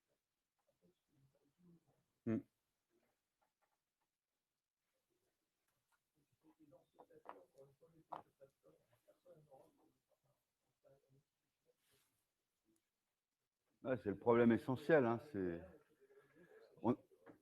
on est bien d'accord que ce n'est pas le point essentiel d'un projet, loin de là. Mais par contre, qu'est-ce que ça vous facilite pas mal de choses? Ou ça vous évite d'avoir des routes de travers un peu pénibles. Ouais. Comme si en face, quand pas des lapins de 6 semaines, on peut bien le voir. C'est du tuning. Ouais, mais c'est pas grave, c'est dans leur case. Ah d'accord, ça rentre dedans. Voilà. La BPI, c'est on prend les fonds propres, on prend les fonds propres. On regarde même pas ce qu'il y a dedans. Eh, c'est impressionnant. Par contre, lui, sera intéressé par ça. Lui, il va le reprocher dans ses calculs. Non, lui, il va dire bah, c'est bien, quoi. Il s'en fout. Enfin, il s'en fout. Il le prendra en compte dans l'évaluation finale. Pas trop. Ouais. Ce qu'il faut bien comprendre, mais justement, on va y venir, et je vous laisserai lire ça au coin de la cheminée. Mais ce qu'il faut bien comprendre, c'est qu'il n'est pas là pour ça, lui. Il y a à la fois un investisseur dans sa valo, mais on en parlera là aussi dans les séances ultérieures, la façon dont ils articulent la valo. Ce qui va les intéresser, c'est l'upside qu'ils vont pouvoir faire sur voilà, la revente de la société. Et ce n'est pas les 50 000 de crédit d'impôt recherche qui vont les tortiller. Vous voyez ce que je veux dire? Par contre, vis-à-vis d'eux, ne serait-ce que de dire, bah, voilà, 1, on a un caractère innovant, 2, on a un crédit d'impôt recherche qui tient la route, puisqu'on a été contrôlé et qu'on n'est pas machin bidule, bon, bah, c'est rassurant. Et puis, c'est une source financière. C'est comme un investisseur, justement, bah, il préfère investir dans la lingerie vente à domicile que dans l'industrie lourde. Hein. Parce que lui, tous les flux positifs qu'il peut y avoir en termes de trésor, c'est du bonheur pour lui. Hein. C'est un plus, mais ce n'est pas le nerf de la guerre. Alors, vous voyez, dépenses externalisées, normalisation, veille techno aussi. On peut mettre de la veille techno dedans.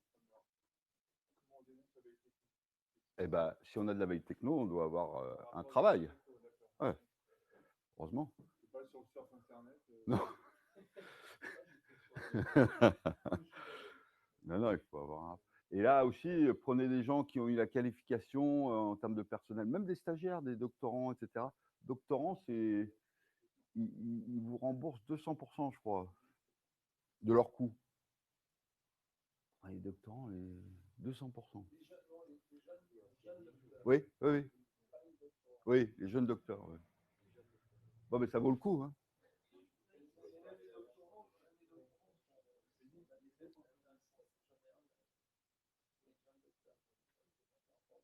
Oui, c'est les jeunes docteurs. C'est un docteur qui est jeune.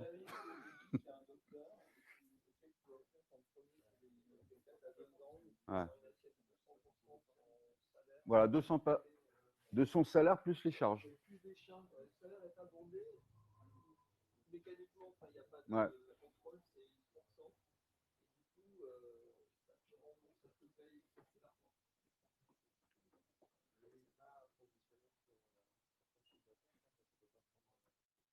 Ah non, non, pas du tout. De chiffre d'affaires? Ah, pas du tout.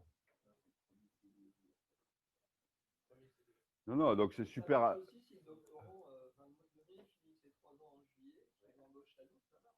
Il sort de chez moi, c'est pas un problème. Les convertis sont s'il était en CDI, ça marche. Normalement, oui. Je ne suis pas un spécialiste de la thématique, mais vous aurez quelqu'un qui va vous exposer ça. Mais normalement, oui, ça marche.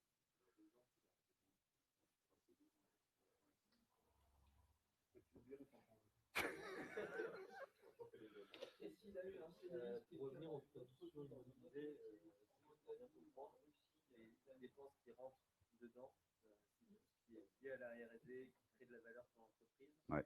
Donc ça va être par exemple le salaire de personnel R&D.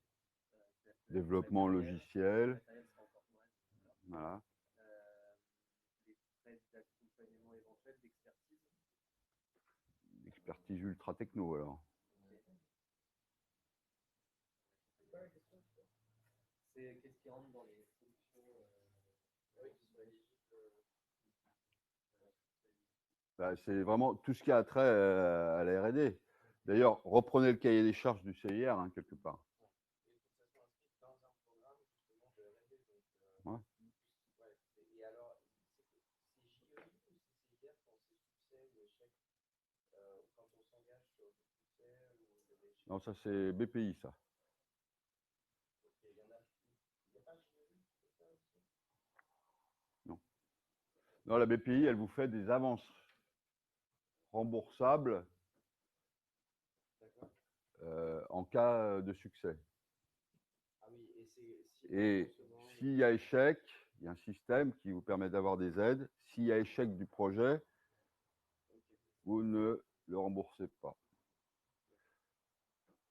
On récompense l'échec. Non, je rigole. Ouais. Ouais. Je plaisante. Ah bah oui, il y a un outil super là, hein, quand même. Hein. C'est pour ça, vous voyez, il y a plein de choses qui existent. Le tout, c'est de bien les identifier et de les activer le plus vite possible. Parce que par contre, la route est un peu longue, hein, de temps en temps. C'est du vrai boulot, c'est long, c'est chiant, c'est... Voilà.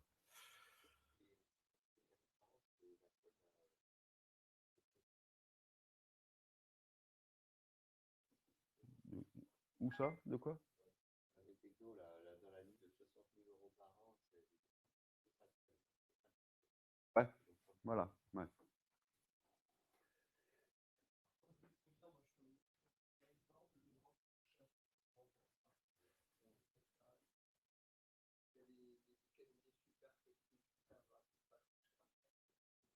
Ouais.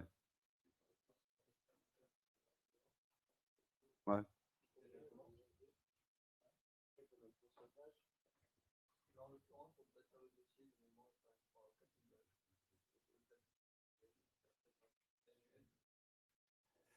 Faut faire super gaffe par contre, parce que alors, il y a un des risques majeurs, comme il y a une partie fixe, une partie au succès. Alors autant sur, c'est le modèle économique d'un conseil en levée de fonds, ça d'ailleurs, donc c'est pas sur ce modèle-là que je dis, c'est parce que sur une levée de fonds, la levée de fonds elle est faite, on n'y revient pas. Par contre, sur ces trucs-là, vous pouvez mobiliser 600 000 si vous êtes redressé à hauteur de 300 000. Gérez votre risque, vous voyez, dans la rémunération du prestataire. Ça, c'est un des trucs à regarder. Et puis, il y a un truc qui n'est pas très connu.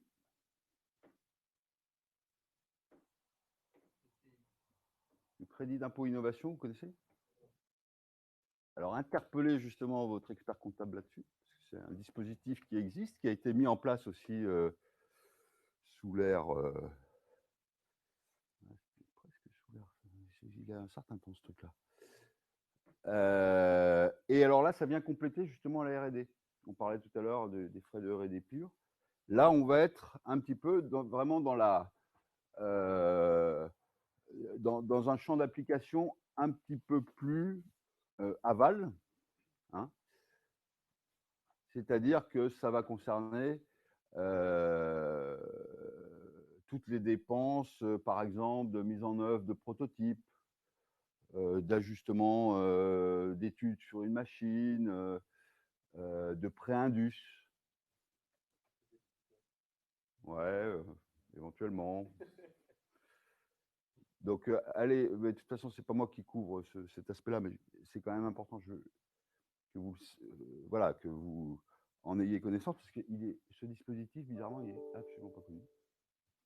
Donc, qui le connaissait? Vous voyez? 2. Et pourtant, on peut aller jusqu'à 400 000 quand même, et ça couvre 20% des dépenses éligibles. Pas neutre.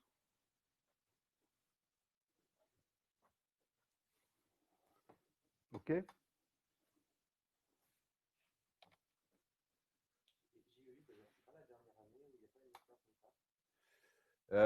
Ils sont en train effectivement de revoir un petit peu le statut, mais ça ne veut pas dire que c'est la dernière année.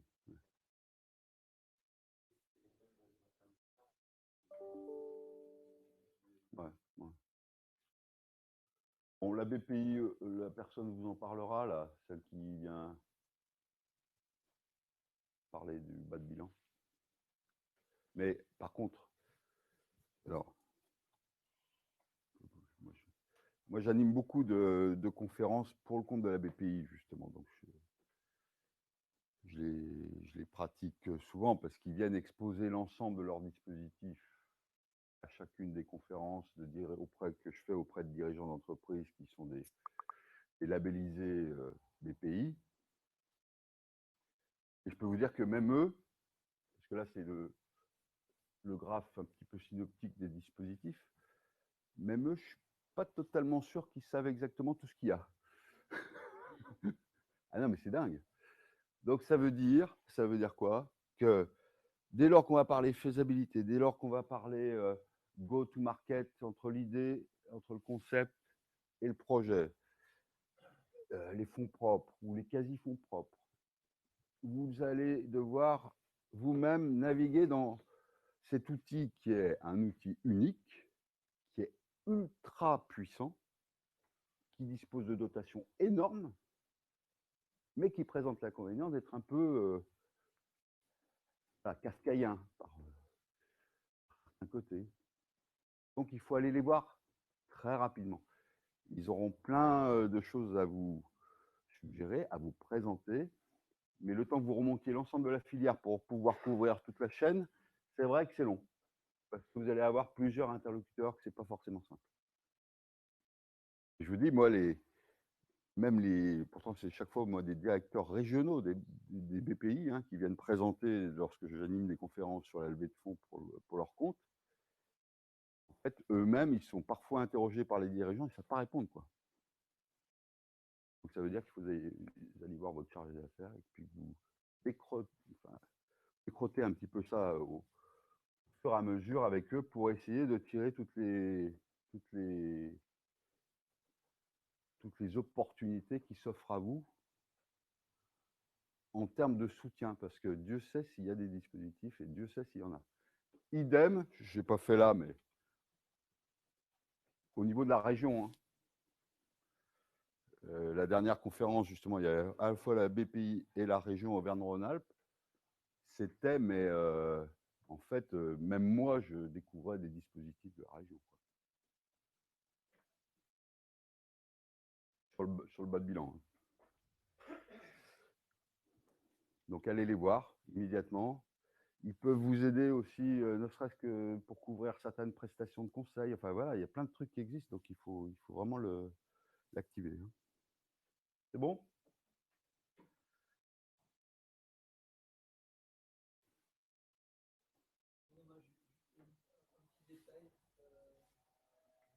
On a pu avoir un prêt d'amorçage qui était cher pour le coup, parce que la région a cautionné. La région a cautionné parce qu'on a passé un programme en mission PME avec OMEDEF il y a 2 ans. Ça, c'est un coup de bol, mais sinon, avec de pas, c'est pas grave. C'est très chouette d'ailleurs comme programme. Et c'est 4 mois de retard. Si vous voulez faire, ça dure 4 ou 5 mois, mais moins. Et il y a une chose, parfois, pour les mécaniques qui garantissent d'autres mécanismes, Voilà. mais c'est vrai que c'est un peu fort.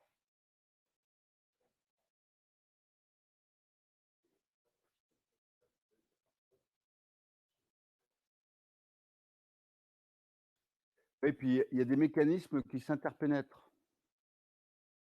Il y a des dispositifs qui se complètent ou qui se télescopent. Enfin, c'est...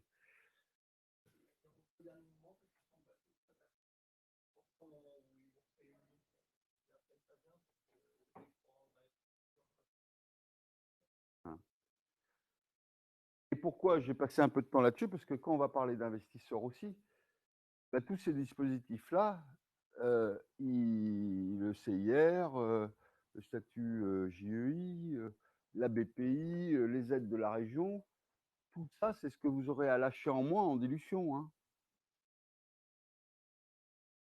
Et c'est ce que vous aurez en termes de sécurité financière aussi.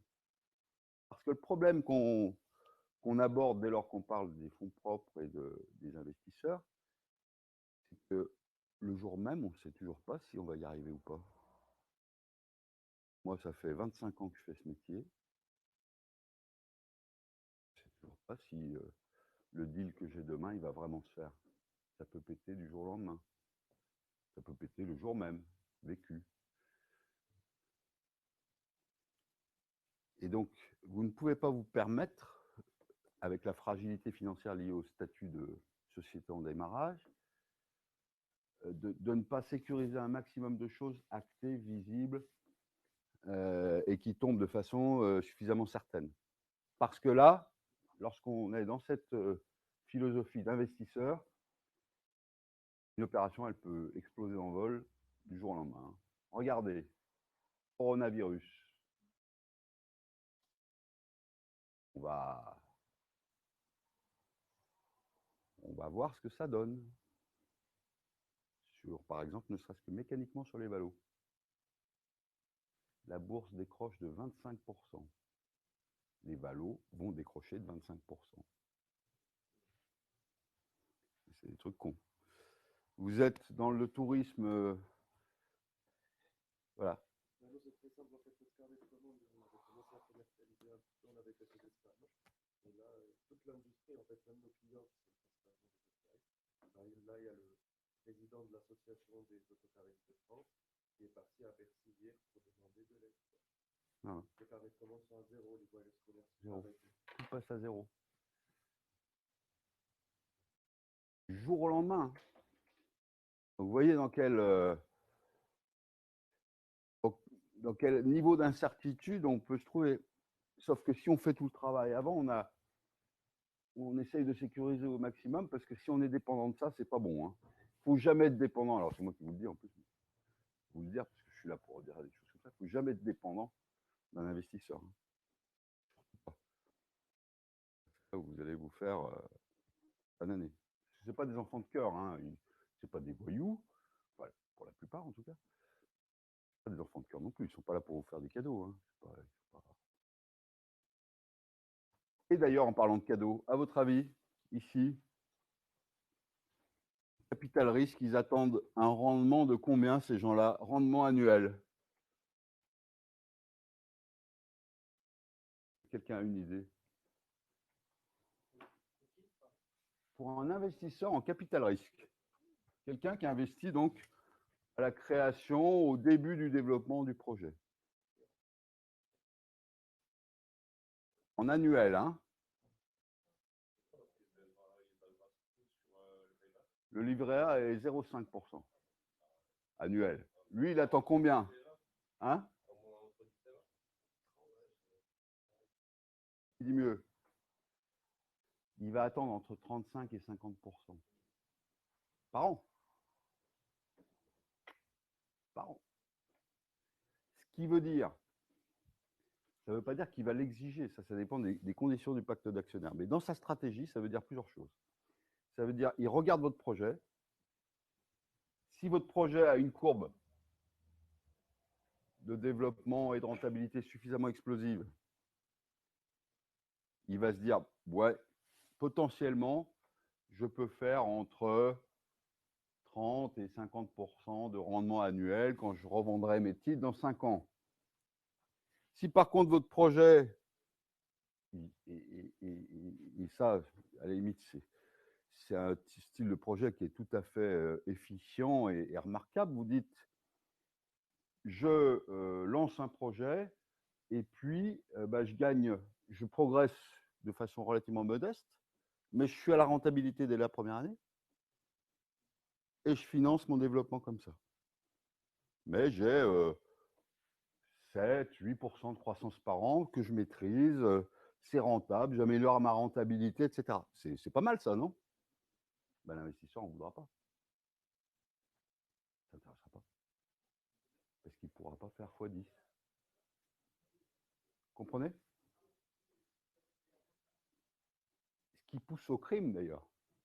Parce que du coup, ceux qui ont compris le truc, ils mettent des tableaux Excel comme ça.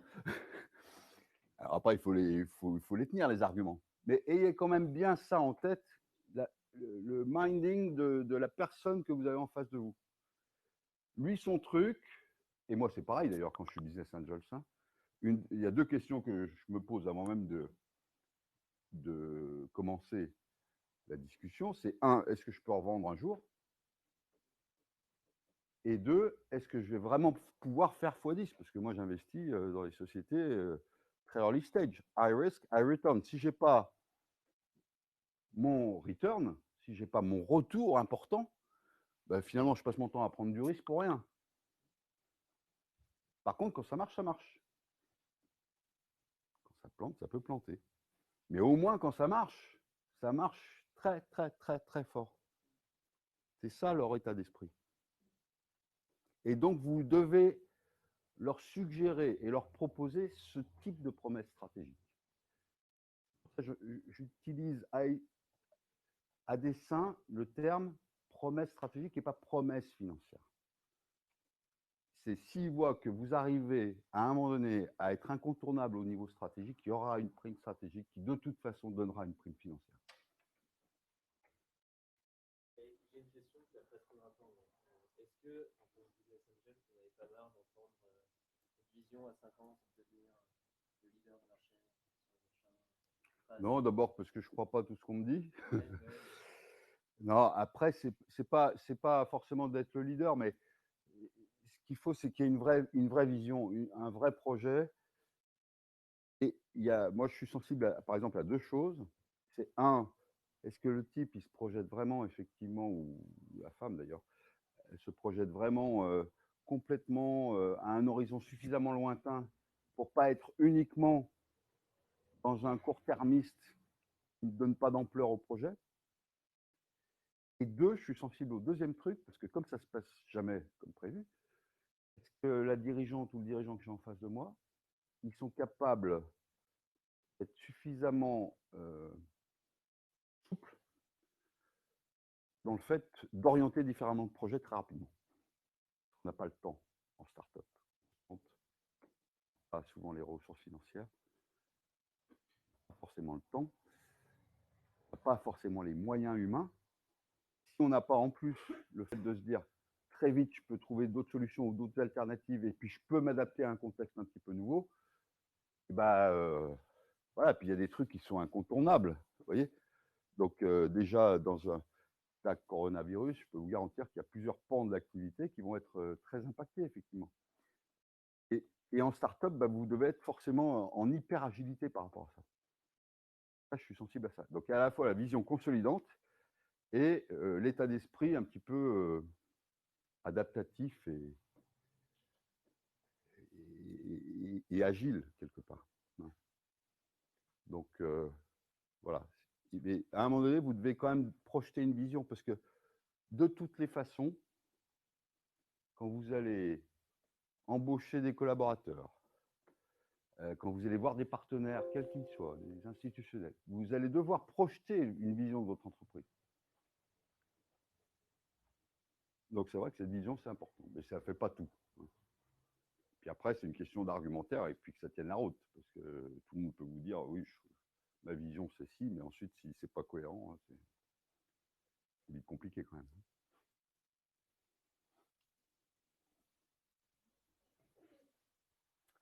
Et donc,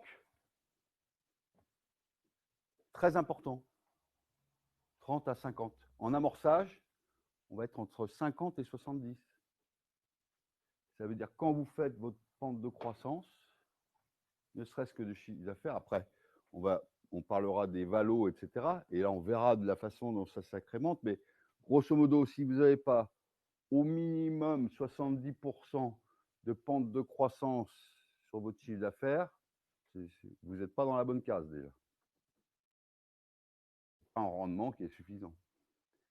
Et mettez-vous effectivement dans la tête que le type d'acteur que vous allez avoir en face de vous, que ce soit business angels ou investisseur institutionnel, à ce stade-là, il va attendre entre 7 fois la mise et 10 fois la mise. Ça veut dire qu'il finance là et qu'il va pouvoir, c'est pour ça que je vous ai présenté ça, en sortie, introduction en bourse, session industrielle, revente à un autre fonds, faire 7 ou 10 fois la culbute. Et si vous n'avez pas les éléments de création de valeur à 5 ans ici, pour lui faire ça, il n'ira pas.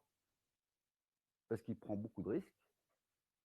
Mais s'il n'a pas un espoir de gain et dans sa stratégie, dans sa philosophie, je ne dis pas que c'est bien, il n'y a pas de jugement, c'est comme ça, c'est son métier. S'il n'y a pas de gain, y aller.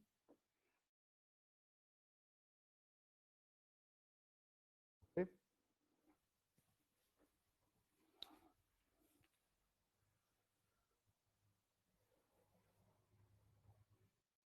On parlera des différents acteurs là, de façon très précise la semaine prochaine, mais ayez quand même en tête que pour vous, il y a plusieurs types de fonds qui peuvent être intéressants. Alors, les fonds d'investissement de proximité, ça ne vous concerne pas aujourd'hui parce que c'est plutôt des fonds qui s'adressent à des sociétés qui ont déjà un petit peu démarré. Mais les FCPI, ce sont des acteurs quand même relativement incontournables, hein, et qui investissent dans des labels d'innovation. Dès lors que vous avez une labellisation d'innovation, ces gens-là ont des moyens quand même assez significatifs puisqu'ils sont contraints d'investir dans les sociétés jeunes. D'accord ?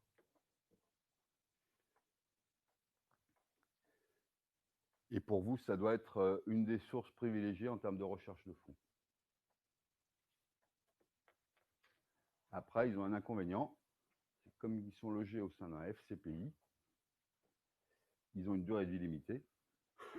Et donc, à un moment donné, va se poser la question de la liquidité de votre titre.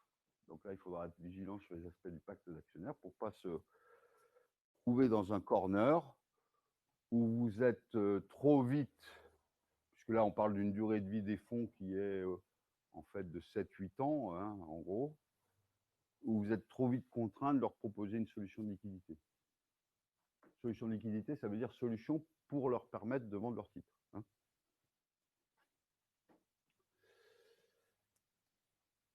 Et puis, il y a d'autres acteurs qu'on verra effectivement plus avant la prochaine fois, mais il y a évidemment les business angels, donc on en a pas mal parlé, je ne déflore pas totalement le sujet, mais je vais quand même faire un petit point là-dessus. Les business angels, le problème, c'est qu'il y en a moins. Les investissements ont baissé 2018. 2019, on n'a pas encore les stats, mais ça, à mon avis, ça va encore baisser. Pourquoi? Voilà.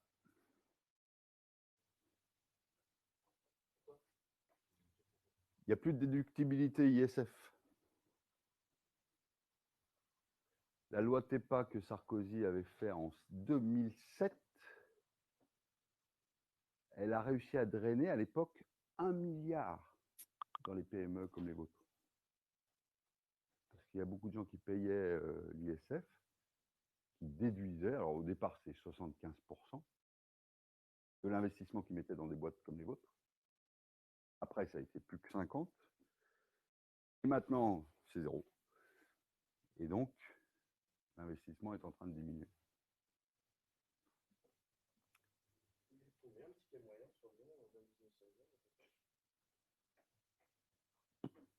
Sur Lyon.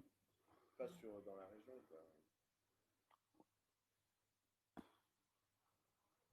Moi, en fait, j'ai pas trop, parce qu'il y a différentes catégories de business angels. Hein, donc, moi, j'en ai vu des business angels. J'en ai vu un notamment avec qui j'avais fait un deal avec un fonds. Ils étaient 2, mais le type a mis 1 million tout seul sur un projet.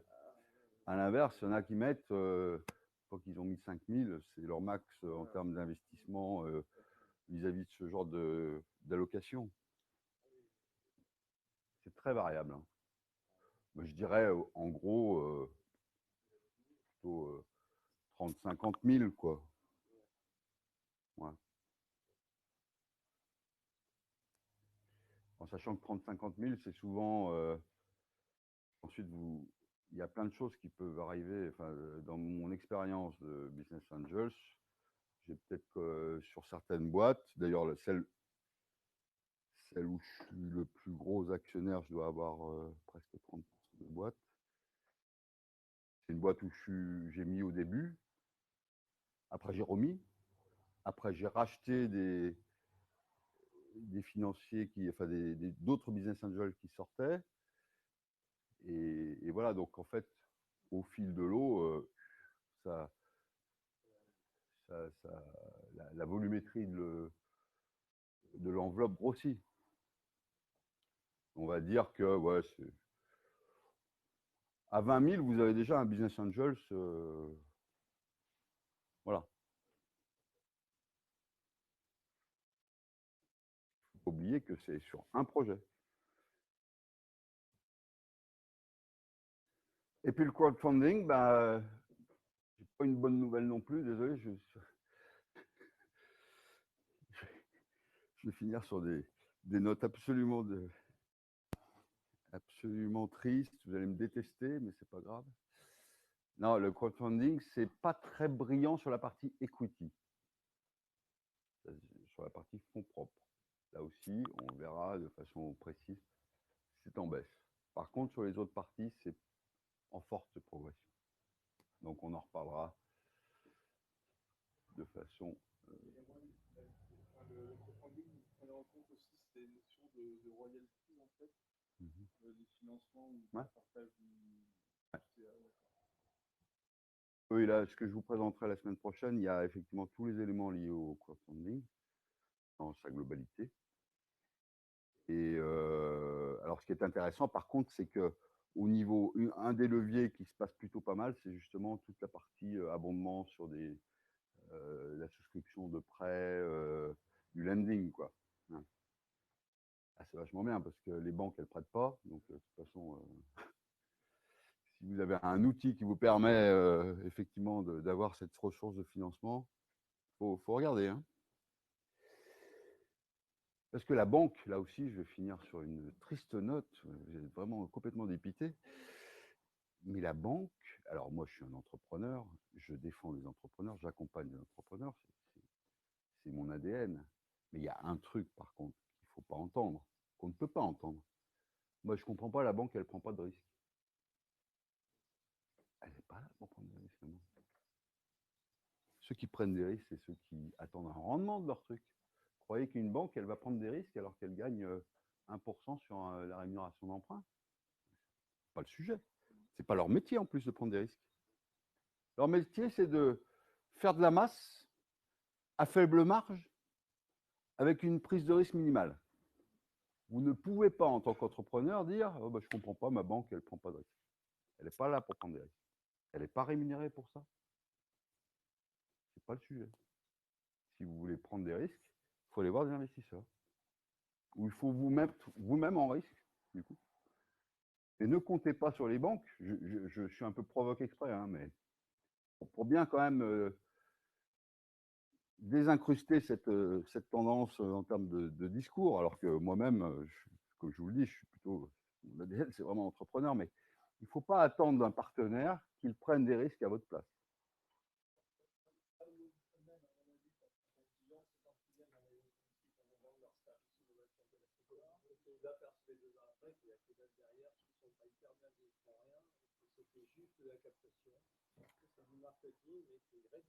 Voilà.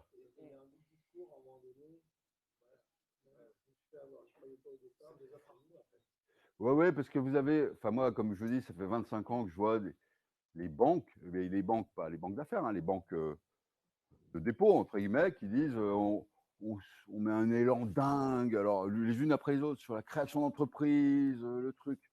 Mais bon, c'est tout pareil, hein.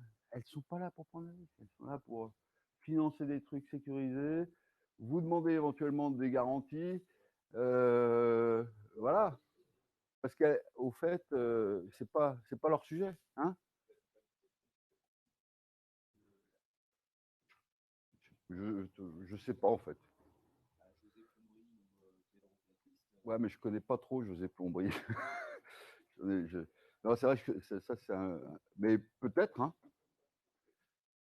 Non, mais le problème de la start-up, ce qui leur fait peur, c'est que comme il y a une pente de croissance et donc on alourdit la barque, c'est que justement ça part dans le mur beaucoup plus vite qu'un artisan que José, quoi, plomberie. L'artisan, bon bah, pourquoi il va faire déposer le bilan dans la plomberie, à part s'il ne facture pas ce qui arrive, s'il oublie d'encaisser les factures, ce qui arrive aussi, mais grosso modo, il est tout seul et puis il a tellement de boulot que de toute façon, ouais, il va essayer de prendre des garanties aussi.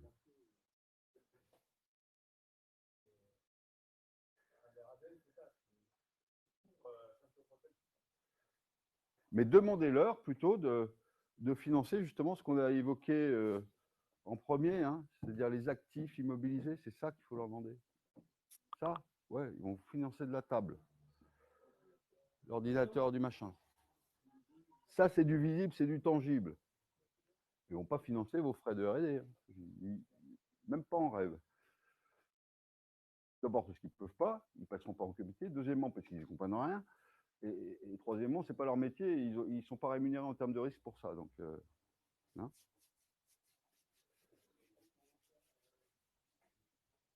Je vais vous libérer, sauf si vous avez d'autres questions.